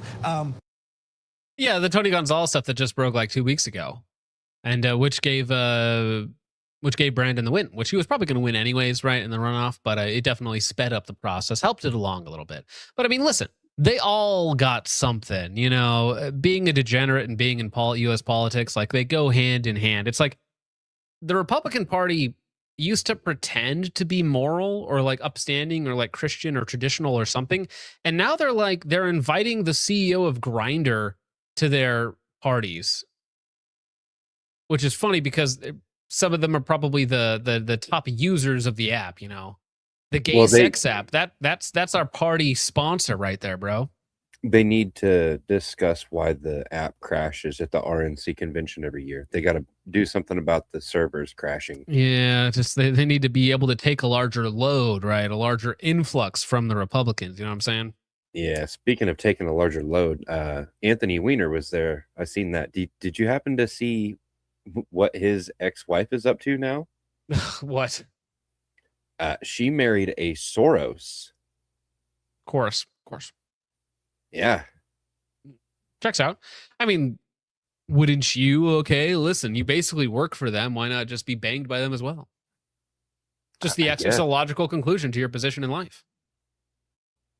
Republicans then talking about not wanting to move because of the numbers. The slim majority. An eye for an eye was the current proposed idea of if a Democrat faced an expulsion resolution, then maybe Tony Gonzalez could also face an expulsion resolution. That, by the way, on your screen is that statement, that brief statement from Congressman Swalwell just in the last couple of minutes here. But that was the going thought. And part of the reason, again, reading between the lines, why Congressman Gonzalez was not more forcefully asked by Republican congressional leadership to step down early. Yeah. That extremely slim majority, back when that allegation came out, Speaker Johnson, I believe, had a 1-seat margin. He's expected to soon have a 2-seat margin once the replacement in Georgia's 14th for former Representative Marjorie Taylor Greene is sworn in the coming days. But it's been really complicated math for Republicans, and that's in part why they're telling these members. There was a statement released saying that Tony Gonzalez should not seek re-election, but not explicitly saying he should resign his office early. Yeah, and 2 other members, I believe they're both from Florida, on opposite sides of the aisle. Lewis McCormick and Corey Mills. Yeah, but those have to do with some financial, right? Some financial misgivings. Financial, but with Mills, there's also some allegations of sexual misconduct with him as well, which have been publicly reported. Scripps News has not verified the veracity. Let me see. Do they show the photos at all? No. Okay. So it's just going to be more corpo slop. I'm not interested. Whatever, bro. Whatever. The images, the videos are out there, and they are disturbing to say the least. I'm not going to play them here. I don't even know if they're necessarily YouTube appropriate. But let's get into a bit of rage bait, shall we? Which, in some ways, this is kind of just funny in like a sad way. It's not like necessarily, at least it's primed for mockery. Okay, but let's let this thing lecture you about your children. Okay, don't you want this thing to have access to your children, to have access to the minds of your children? Don't you want this thing to be able to propagandize and brainwash your child? Don't you? Doesn't that seem appealing to you? Or does maybe there's something on the outside, there's something obvious about this woman thing that tells you that this person should not be allowed within 100 miles of a buffet, let alone a child, right? There's something about this thing where you're like, no, I don't think I will listen to you. Straight to the fat camp. Listen, for Campbell 28, okay, which is our slogan right now, it's the fats are going in camps, the gays are going in asylums, the trans too, okay, and re-immigration for everybody, okay? Those are the three tenets, okay?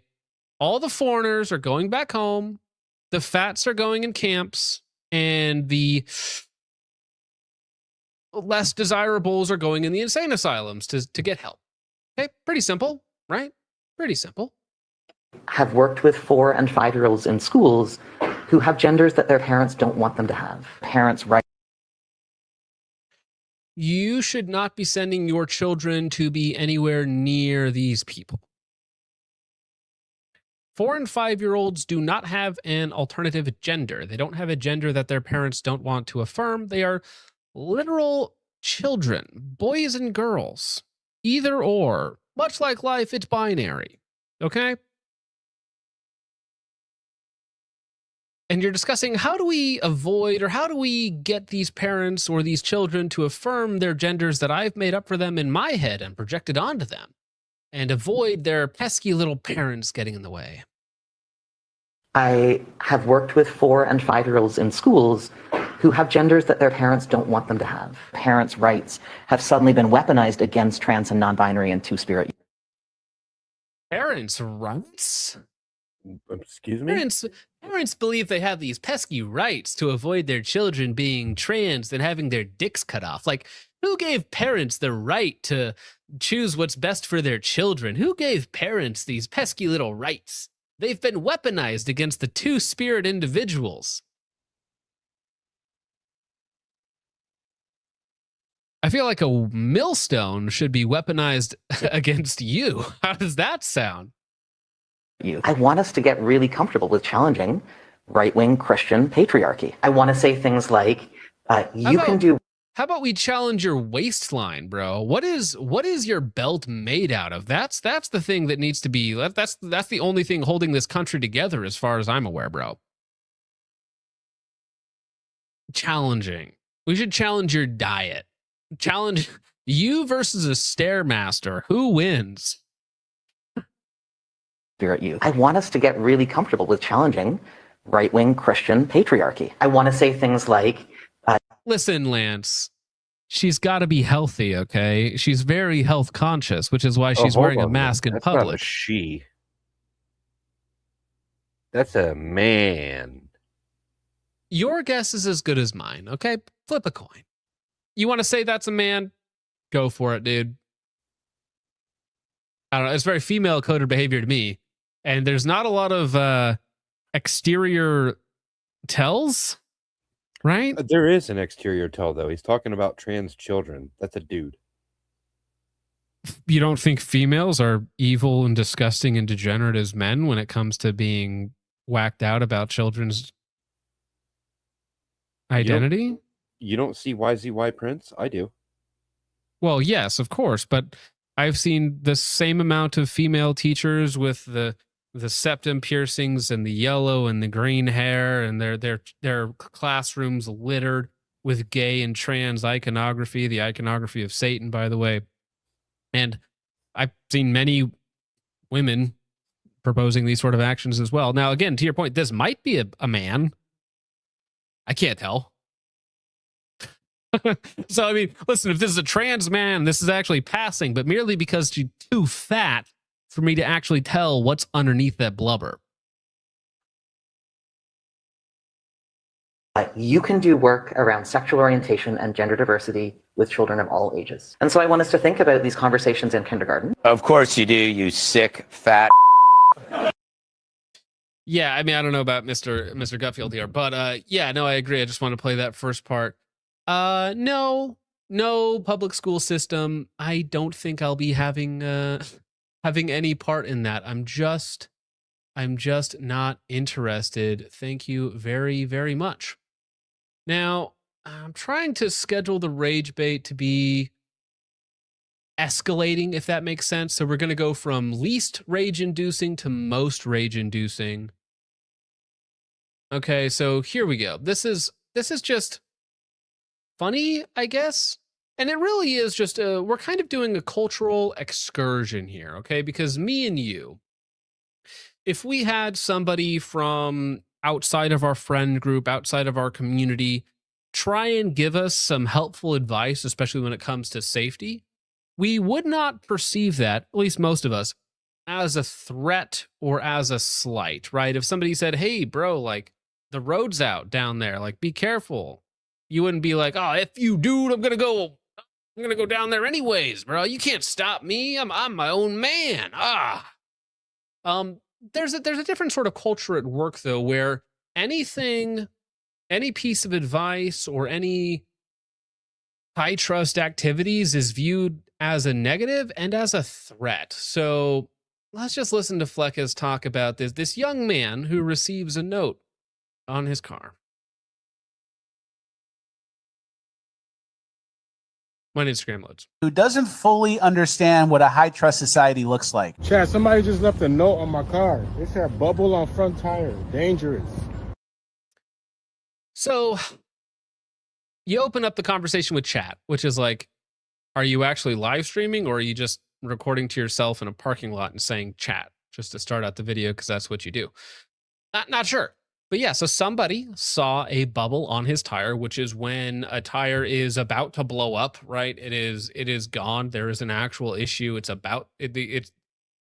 holding on by a thread, right? It's about to blow up. Somebody passes by, notices that you have a bubble in your tire, and they just want to let you know. Because listen, it could be an old person, it could be a woman, it could be any sort of disabled person out there, and they just want to let you know, hey, that tire's about to go. You should probably get that looked at. You should probably change that immediately, as soon as you can.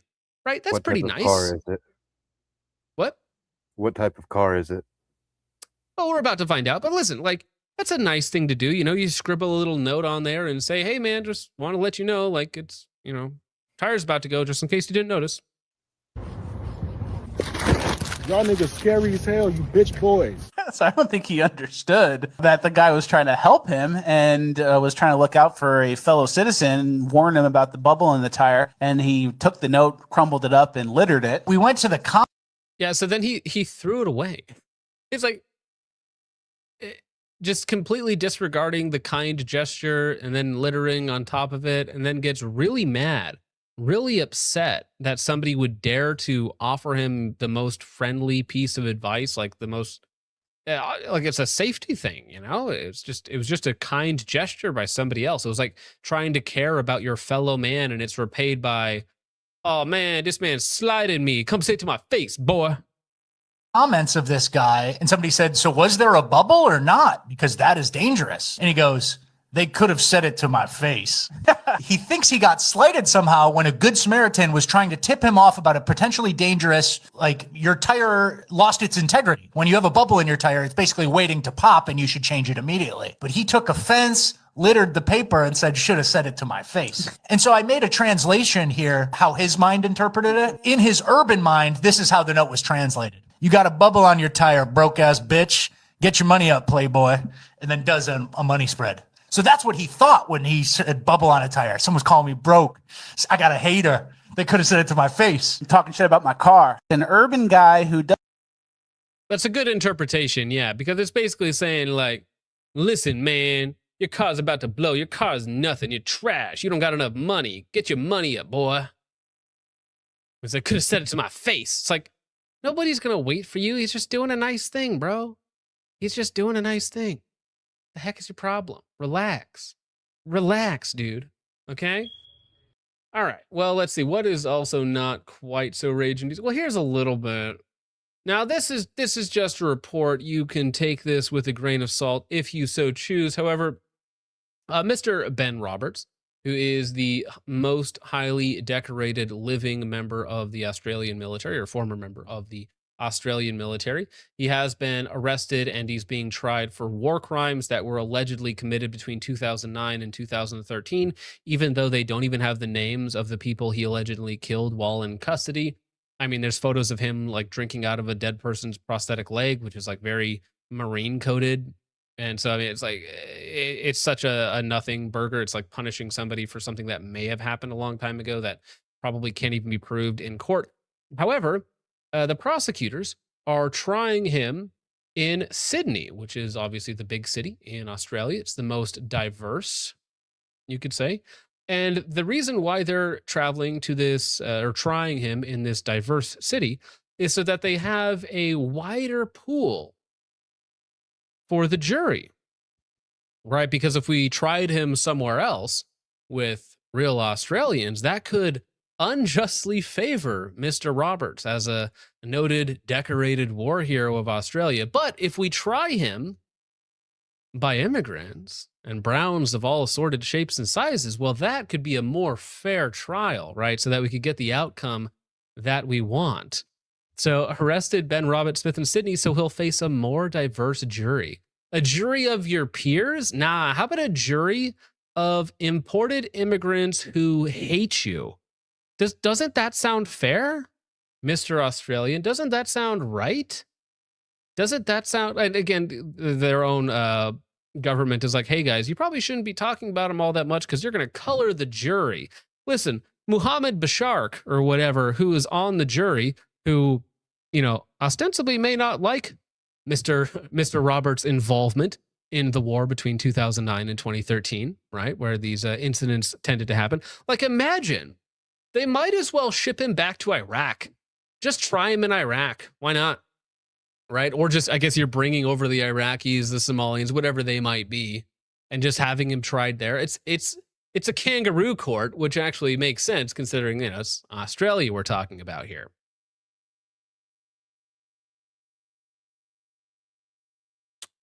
Yeah. So that's cool. That's the justice system at play here. Very nice. Glad to see it is working as intended. Now, we should be able to get away with playing this. So I'm going to move on to this one next. So in the vein of diversity being our greatest strength, all right, we have checks notes Lathapown Kiovangza. Normal American name. Very, very normal American name. Lathapan Kiovangza, 20, reportedly stabbed a parking attendant 2 times in the face with a broken stick in the parking lot where he was working in downtown San Diego. Just normal San Diego activities. Police responded and used their canine and less lethal rounds to apprehend him. The victim was transported to the hospital and is expected to live. To absolutely no one's surprise, Mr. Kiovangza has been arrested 15 times since turning 18. He's 20 years old, and in that 2-year window has been arrested 15 times. That is every 55 days. This guy's arrested and jailed every 55 days and is allowed to go and stab a parking attendant with a stick. That's just Lathapown Kivang's activities, you know? I don't even know where that name comes from, Mr. Star Wars man. But listen, Mr. Star Wars man, diversity is our strength. You probably shouldn't be here. I'm just going to be real with you, dog. I don't think you're enriching our country very much, and we would like you to enrich the soil, Mr. Kiovangza. I got to be careful because they're technically wielding arms, and YouTube doesn't like that during a live stream, so...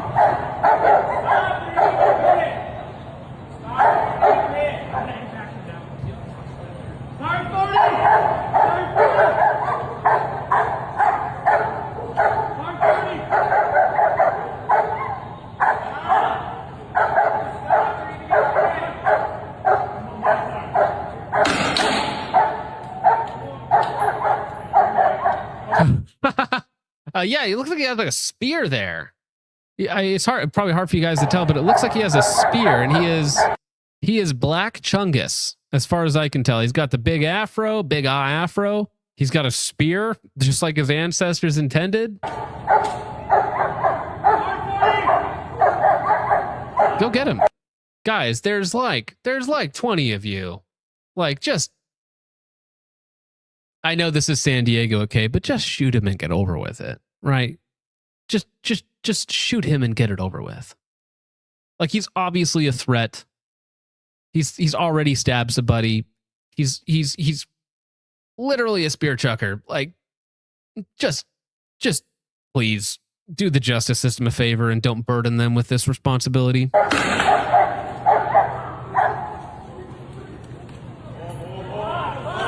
Oh, dog goes. Go dog, go dog, go dog.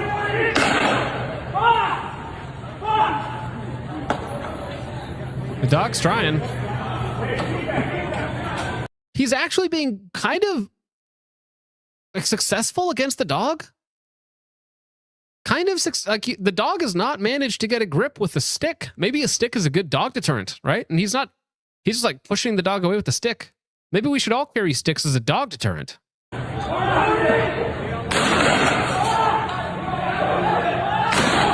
Oh, you know that's hurting too. There you go. Drag him down. There you go. Good dog. Dog did its job. No humans were harmed in the making of this video. I mean, the dog looks too happy. The dog looks too happy, okay? Like it's not aggressive enough. Like I was expecting like a full-on charge, no stopping, just grab the guy. Now it did eventually get him down. It did eventually get him down, and then everybody else jumped on top. But I mean, it was one spear chucker. Literally one spear chucker. I mean, the dog did its job, okay? I hope he gets plenty of treats after that. All right, but yeah, that's Mr. What was his name again? I've already forgotten. Lathapon Kivangza. 25-year-old man was transported to the hospital after being struck on the head multiple times with a broken handle of a wooden cane on the 1200 block of K Street in downtown San Diego. The officer said the victim suffered 2 lacerations on his head and identified him as an Ace parking employee working at Tailgate Padres parking lot. His name was not released. The suspect has been identified as by SDPD as 20-year-old Lathapon Kivangza. Kivangza was located, blah, blah, blah, where he was holding a 6-foot wooden stick and refused to comply with police commands, according to the police department. K-9 unit was deployed, and Kivangza was bitten on the arm before being taken into custody. So again, this person, I guess, I wonder if they have an up-close shot here of him, because that's some, minimum wage parking lot security. Maybe he's making $20 an hour. I don't know what the minimum wage is in San Diego, but not getting paid enough to deal with Mr. Kivangza. Not getting paid enough in any way, shape, or form. Not worth it. Now, you're not going to believe this, Richard. You're not going to believe this, Richard. But the killing of the Congressional intern has been linked to a couple of young gentlemen. You'll never guess what they look like. Teens suspected of murdering Congressional intern linked by DNA on the shell casings, prosecutors say. Thank you. Worst trade deal in the history of trade deals. We lose one of our best and brightest, and we get nothing in return, where they will probably be soft on crime. Oh, stop that.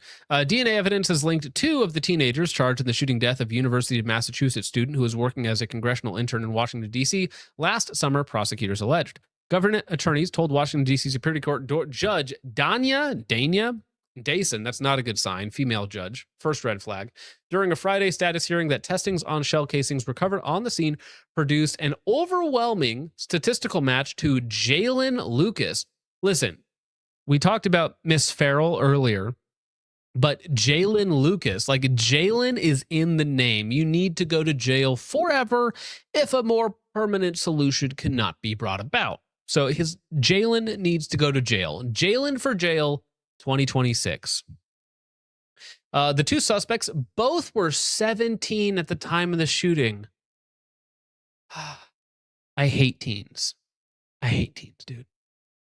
How many times do we have to see 13-year-old, 12-year-old, 14-year-old, like literal preteens committing murder? Literal preteens wielding guns, killing people. When do you become a threat? It's like post 5 years old, basically. It's like that 6-year-old who brought a gun to school and shot his teacher, sorry. 2 rounds of DNA testing have been completed. Oh, sorry. The other guy's name is Eric. Oh, so Eric Joachim was the gentleman who was unfortunately killed.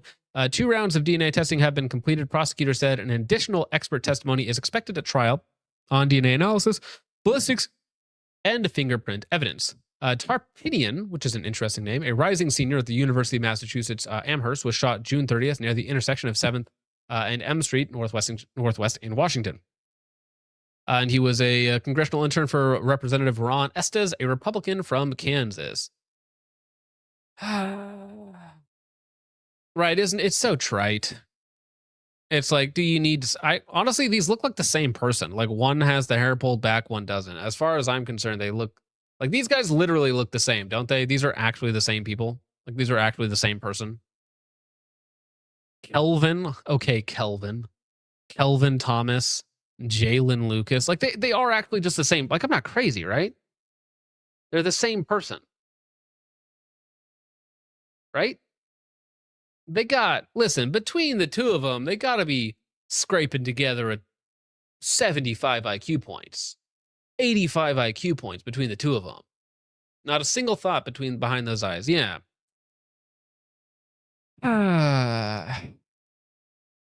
Lucas and Thomas were arrested on September 5th and October 31st. The third suspect, identified as 18-year-old Naquan Antonio Lucas.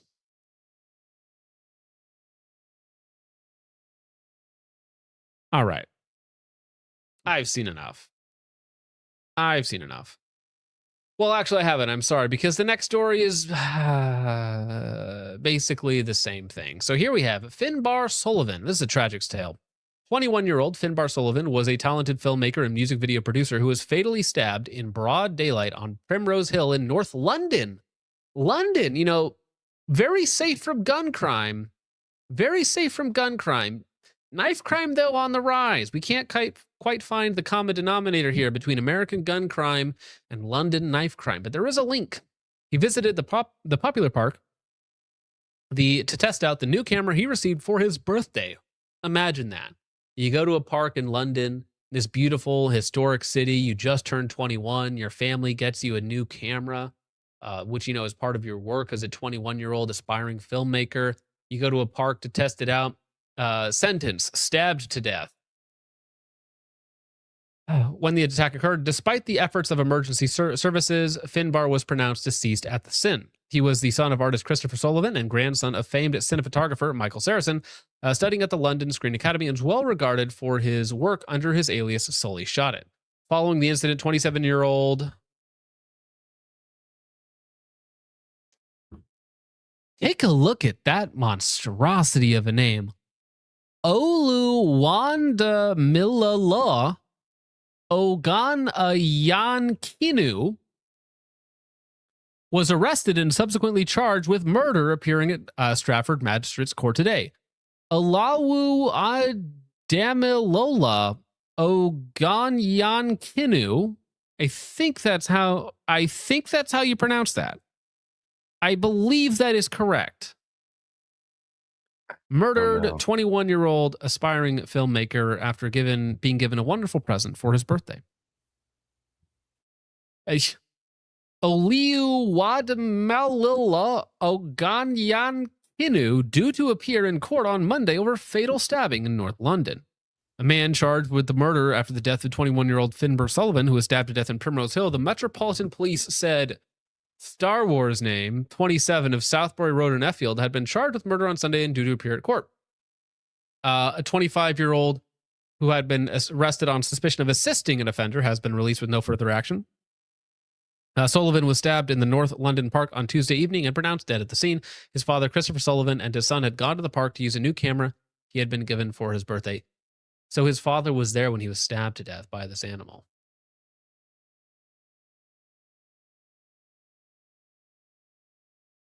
Another man believed to be in his 20s was also taken to the hospital after being found nearby on Regents Park Road with stab wounds. His injuries were found to be non-life-threatening. So this guy was just on a spree. This wonderful, wonderful gentleman. My thoughts remain with Finbar's family, who continue to receive support from specialist officers at this unimaginably difficult time. Now, this is how evil British police officers are, and the British system is, like, truly evil, is when one of these animals, dogs, subhumans, murders one of your own. They will make sure that you get counseling to not be racist. Because listen, I'm sorry that Agabagu Dagu Wagabaga murdered your son. Tragic and all, but it wouldn't help the community if you were racist. So we need to make sure that you're not racist, are you? Sorry about your son and all, chap, but you wouldn't be having any of those harmful thoughts, would you? Sullivan's father, a musician and founder of the 1980s band Blue Rondo, a la Turk, said his son had wanted to become a cameraman like his grandfather, Michael Saracen, who worked on Harry Potter and The Prisoner of Azkaban and Rambo 3. This is the worst tragedy I could ever imagine. The 65-year-old told the Daily Mail, "He's my only son. I had him when I was 45. He can never be replaced. He just bought a new camera. We all chipped in for his 21st birthday, and he took it up there to do a bit of filming. I'm so brokenhearted, I can't believe it," Sullivan said. "He was the most beautiful, lovely, outgoing, loving boy. He was just a really lovely person. And why he was targeted, we have no idea. Show me the photo of the man, and I'll show you why he was stabbed." It's pretty easy. It's not complex. You might not like it. Pretty simple.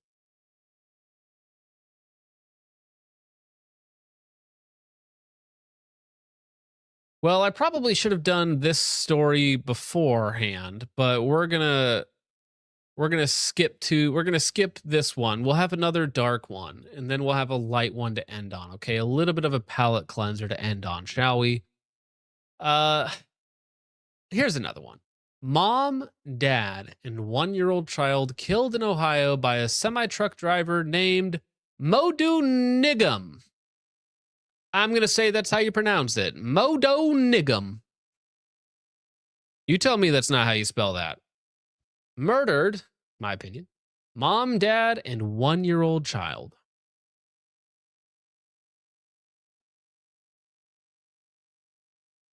That's how it's spelled. Don't get mad at me. I'm pronouncing it phonetically. Modo F. Nigam, 50, of Columbus, was arrested and charged with vehicular homicide following the collision. He was booked into the Delaware County Jail. I'm going to be real with you. You don't enrich my country. We don't need you at all. We would be better off without you.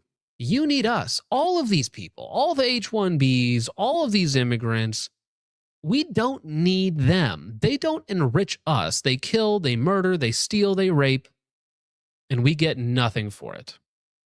Right? Without even the racial aspect of it, just economically, we don't need you at all. You're horrible for us. You're all a net negative. You're awful.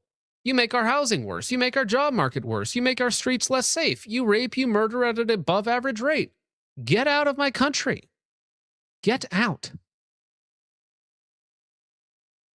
Columbus, Ohio. 3 people, including a 1-year-old, died after a semi-truck plowed into stopped traffic in a work zone, triggering a pileup involving 9 vehicles, according to Ohio State Patrol.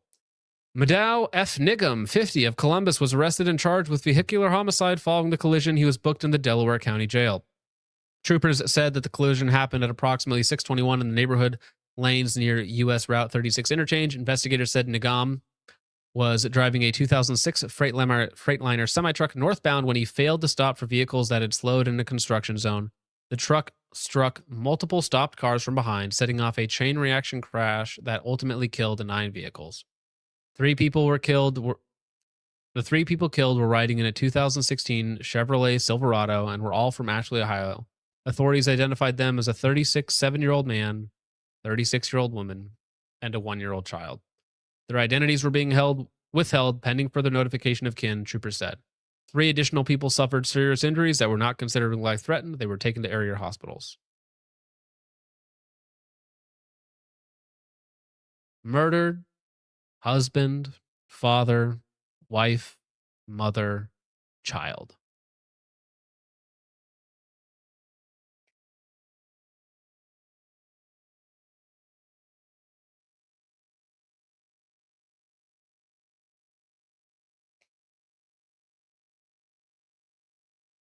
Just a public execution, that's all. It's not No, and it's not going to be a firing squad. Again, it's the Vlad Impaler method, or it's hanging, right? It's simple. It's cheap. Like what? You need some lumber and some rope. There's trees of plenty. Okay, you don't even need to buy lumber. Just rope. Simple. It's effective. It sends a strong message. I'm old school. Eye for an eye. I think he should be hit by a box truck. I want the message aspect of it. So like a hanging where you just leave the body, right? Hey, there will be skid marks in the road. Don't worry. Well, or like the Vlad Impaler, like literal through the entire body, and you just sit there until the crows eat your flesh, right?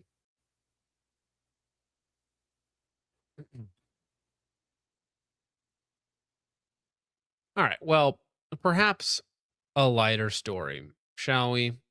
Let me go ahead and download this real fast, just so that it's easier for us to enjoy. But this is, serious because it's still dealing with the same type of stuff. But this is a guy caught lacking and possibly jacking. Okay, if you get my drift, he is perusing some adult material while dealing with a SWAT standoff. Like, Ben, I gotta know, like, if you're still out there, Ben, like, is this appropriate behavior while you're on a literal standoff feet, like yards from a gentleman who you're trying to remove from a vehicle? Yeah, that's hardcore gooning. Literal gooning on the job by this bro. So, deputy caught scrolling through dating app during a SWAT operation. And when you see how close he is to the perp, like, this is ridiculous. Like, how horny are you? That the deputy on the left right here was on his phone, appearing to be on a dating app. You see him scrolling through that woman's profile there on the app. And it all started with this, the failed use. So this guy, gentleman in a Cadillac, of course, is fleeing from police, and police are deploying a new 1-800 stop now technique, the Acme Stopinator, some would say. And it does cause the gentleman to crash, which is dangerous for a multitude of reasons, and then it leads to a standoff. It kind of worked, kind of. Use of the new technology called the grappler sent the car into the wall there, and then for hours, SWAT deputies tried to negotiate with a man to come out of the car. And while SWAT was beginning to escalate the tactics they were using different types of gas, drones, and even banging out the windows here, it was something. So look how close they are stacked to the vehicle here. They're, what, 30 feet away? Maybe? Like hiding behind the armored vehicle. This guy's just goon maxing on his phone while he's 30 feet away from an active perp.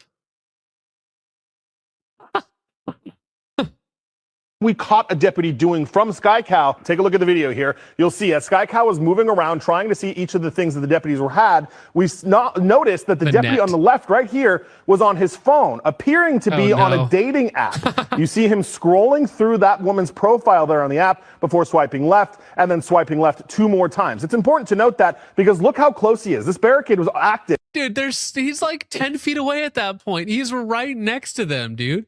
I'm also like, what is going on here? It's one guy inside of a vehicle who's crashed and disabled. Like, go up to the vehicle and retrieve him. Like, rip him out right now. And even if they're like, oh, well, he may have a gun and he may shoot at us. Like, surely they have a riot shield. And just get a stack of guys behind a riot shield, get up to the window. If he draws a gun, shoot him. I mean, I'm just shocked that they were here for hours to get one guy out of a vehicle. Right? Because, I mean, you could literally fly a drone right next to the front windshield and, like, look right through and be like, oh, does he have a gun? Does he not have a gun? If he draws a gun, kill him. It's simple. Why is he there for hours? The suspect was still alive at this point and armed while this deputy... He's, like, looking at a Latina. He's like, maybe. Nah, this one's too crazy. My ex was a little crazy. right behind the cover of the Bearcat, is sitting there scrolling through what appears to us to be a dating app. Now, we did look at the back vest of that deputy. We did see the letters SGT, which to us would indicate that he is a sergeant, potentially in a supervisory capacity here with the Riverside County Sheriff's SWAT. He's giving his full undivided attention to the situation at hand. And the situation at hand is Daddy needs something right now, okay?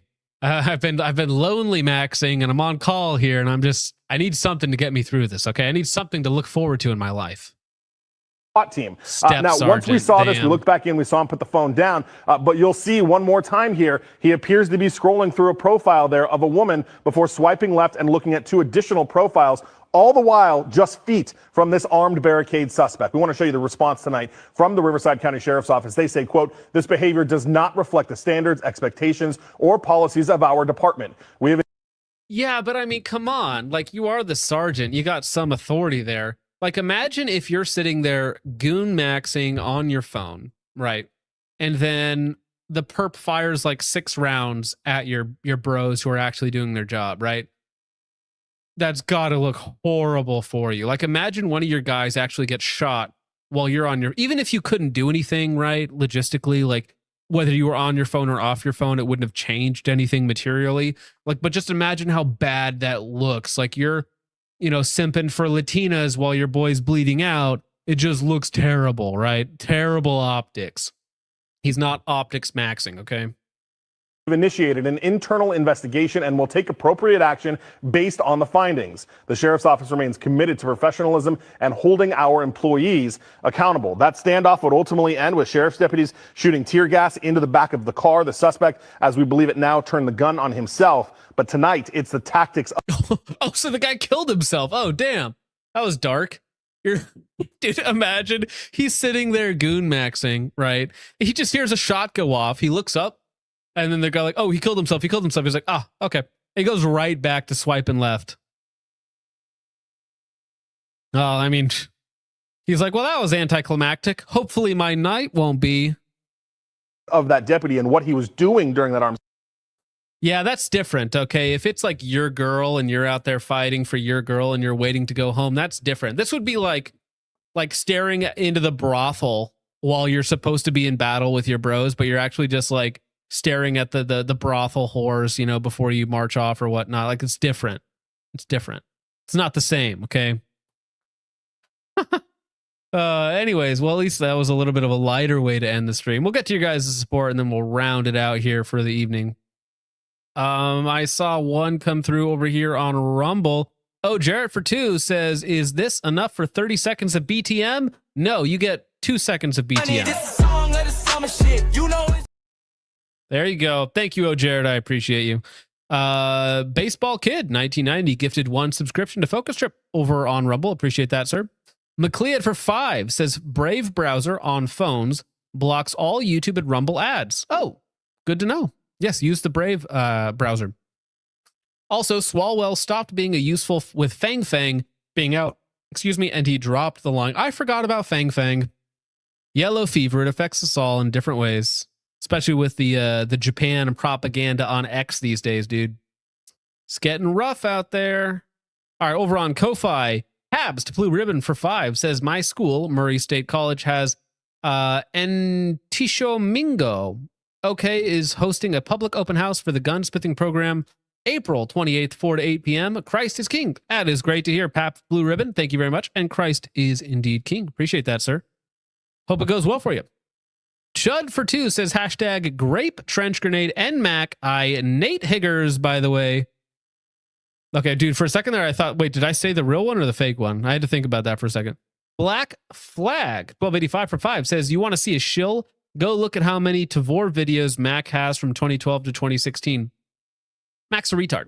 I mean, listen, maybe that's why he's upset is because of my Tavor video. Like, go watch my Tavor video and tell me that's not why he's upset. Thank you, Black Flag. Jury Seller for 2 says, so how do I get into Discord? You're a YouTube channel member. Just send me a message. Send me an email. I'll get you in. Central Sans Defense for 2 says, why does it have to be fucking Wisconsin? Well, I don't know. Something about Wisconsin energy, It's the cheese. I don't know. Thank you, Central Sands Defense. Chud for 2 says, sorry, John. We ND in this chat. Canic, so deserved. Yeah, dude. I'm pulling triggers all day. Tusk the 3rd for 5 says, fastest rapper. Clearly never been to an estate auction in Oklahoma. I've never heard of the guy. I'm going to be real, dude. Thank you, Tusk. Shonkosaurus for 2 says he's teaching his demographic to read first. Oh, that's why the classroom section. That makes sense. Big Slice for 2 says, Richard, an ex-wigger? Richard? Confirmed. Are you an ex-wigger? Are more realistic, are you a current wigger who's just in hiding? No, I still have my black card. Even though my smoke alarm now no longer chirps when it has a low battery. It's a female voice that comes on and it says, low battery. I got the HUD approved smoke alarm. Is this the one? Yeah. Is this the one where it's like, Richard, change your battery. Mommy needs you to be safe, Richard. Richard, change your battery. Dude, imagine that going off like all day. Thanks, Lies. Thank you very much. Appreciate that. Lightsport produces poster looks like a Napa coffin. Dude. Yeah, with the NIG on it. That's how you know you're real. Thank you, Lightsport. Cheeseburger for 5 says, John, these youngins will pay top dollar just to put the mixtape in Twista's lean-stained palm. Dude, imagine that. You spend like $250 to go meet Twista, of all people, and you're like, here's my mixtape, bruh. Thank you, Sheepherder. Dan State for 5 says, my new boss used to work at Trump's golf club. He used to make anyone he ate with pay for his food. What? How petty. You're a millionaire, billionaire, and you're like, he'll pick up the bill. Don't worry. Tim's a good dude. He'll take the bill for me. Thank you, Dan State. Chud for 2 says, Don grapes 14-year-olds, John. What do you expect? That's the thing, though, right? Optically speaking, should you be grabbing every floozy that comes your way and pulling them into you while, your SS goon squad is holding up the anti-drone discombobulators? Probably not. Thank you, Judd. Emery Boy for 2 says you can look up vids of old discombob tech. Yeah, I mean, there's like the theories and what exactly it is and the fun stuff, but I haven't looked into any of that stuff. I just know it's like, it's interesting and scary in a way, right? Just like this voice. Tuss the 3rd for 2 says her pic posted in all Golden Corral locations. Yeah, that thing's disgusting. Get some help. Like, listen, the fat's gonna go in the camp. Like, that's what's already been established. The fats are going in the camps, and they're only allowed to leave when they can pass through the bars. So at that point, they'll be down to like 120 pounds. Still obese, but we'll allow them to leave. Thank you, Tusk. And Right Boy for 2 says, ever seen what the dogs do to humans? They crave blood. Well, that dog did not seem quite so bloodthirsty. It was kind of playing with its food a little bit, Central Sands Defense for 2 says, sometimes you get bored, I guess. Hour-long standoff, you're waiting for the day to end, and then the guy just kills himself. Like, come on, where's the fun in that? You get a little gooning in. Goon Max on your sergeant job. Noting over 2 says, 99 boys, everyone have a blessed week. Yes, true. It is a bright week out there for my Orthodox bros, so I hope you're having a good one. Thank you, no one of.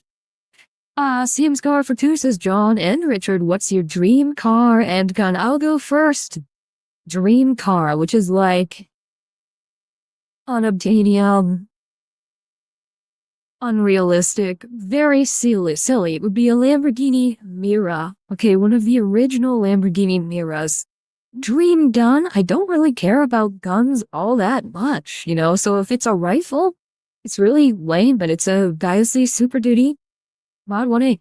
And if it's a pistol, it's shoot, if I could only have one pistol, like a dream pistol, would be like a Waltz 9. Because it's so nice, it's so unique, and I can actually use it for all the different competition stuff. I can run it in open miter, I can run it in limited, I can run it in carry optic, I can do all of it.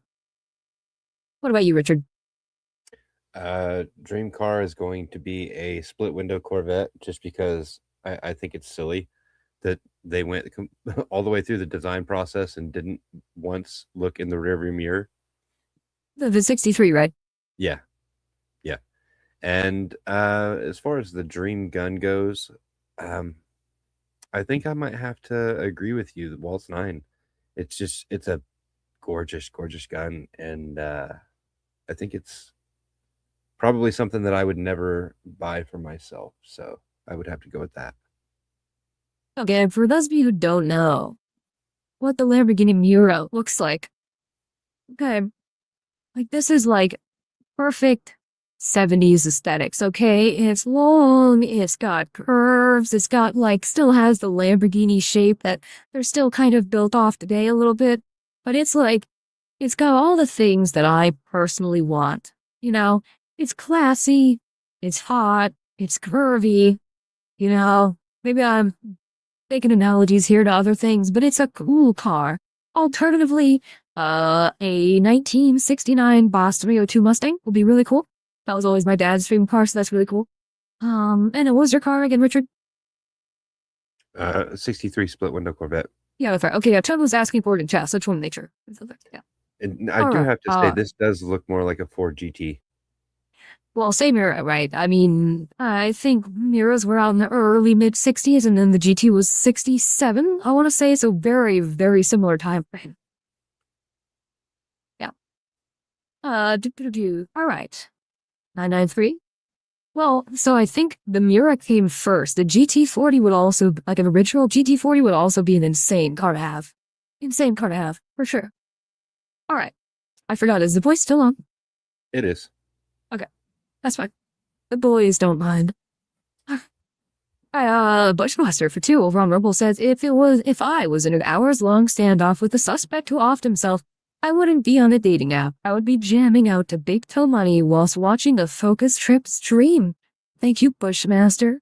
You could master my bush. Oh, that was good. I bet you like that. All right, Richard, what do you got going on me? I'm gonna go take a shower after that last. That was awful. Oh, it's all right. Don't worry. I feel so dirty after that. Damn. Oh, all right. Yeah. So I stream every once in a while. I do things. You guys should come over and hang out. Check it out. Good times. No mommy voice there. Sorry, guys. Ah, it's fine. Bushmaster says that I'm doing a charge back. Whatever, bro. You can't handle it. Okay. If you don't deserve me at my mommy voice, then you don't deserve me at my best or whatever. I don't know anymore. But anyways, Monday night, gentlemen, thank you very much for hanging out. Lots of fun gun stuff. Listen, if Back ever wants to talk about something, like I'd be happy to have him on and have a fun little discussion, okay, about lies in the industry and shilling. I think that would be a great productive discussion. As for the rest of you out there, thank you very much for hanging out. I hope you're having a wonderful day. I hope you guys enjoyed your Easter. I hope you guys enjoyed your Pascha, all of that. Very, very happy to be here with you, gentlemen. Very happy for your support. Incredibly blessed, okay? And so in return, I hope that I can be helpful to you, that you guys know that you're not alone. You got somebody out there who's at least looking out for the little guy, not being paid by the big retards. I get paid by the little retards, right? So it's much more effective. It actually coalescing like a useful group of people together where we can come together, hang out, talk about the important things, the silly things, the dumb things, and everything in between. But with that out of the way, gentlemen, thank you very much for being here. I greatly appreciate your support. With that out of the way, we will see you in the next one. God bless. Godspeed. Christ is King. Let me find where to end the stream. There we go. I'll see you.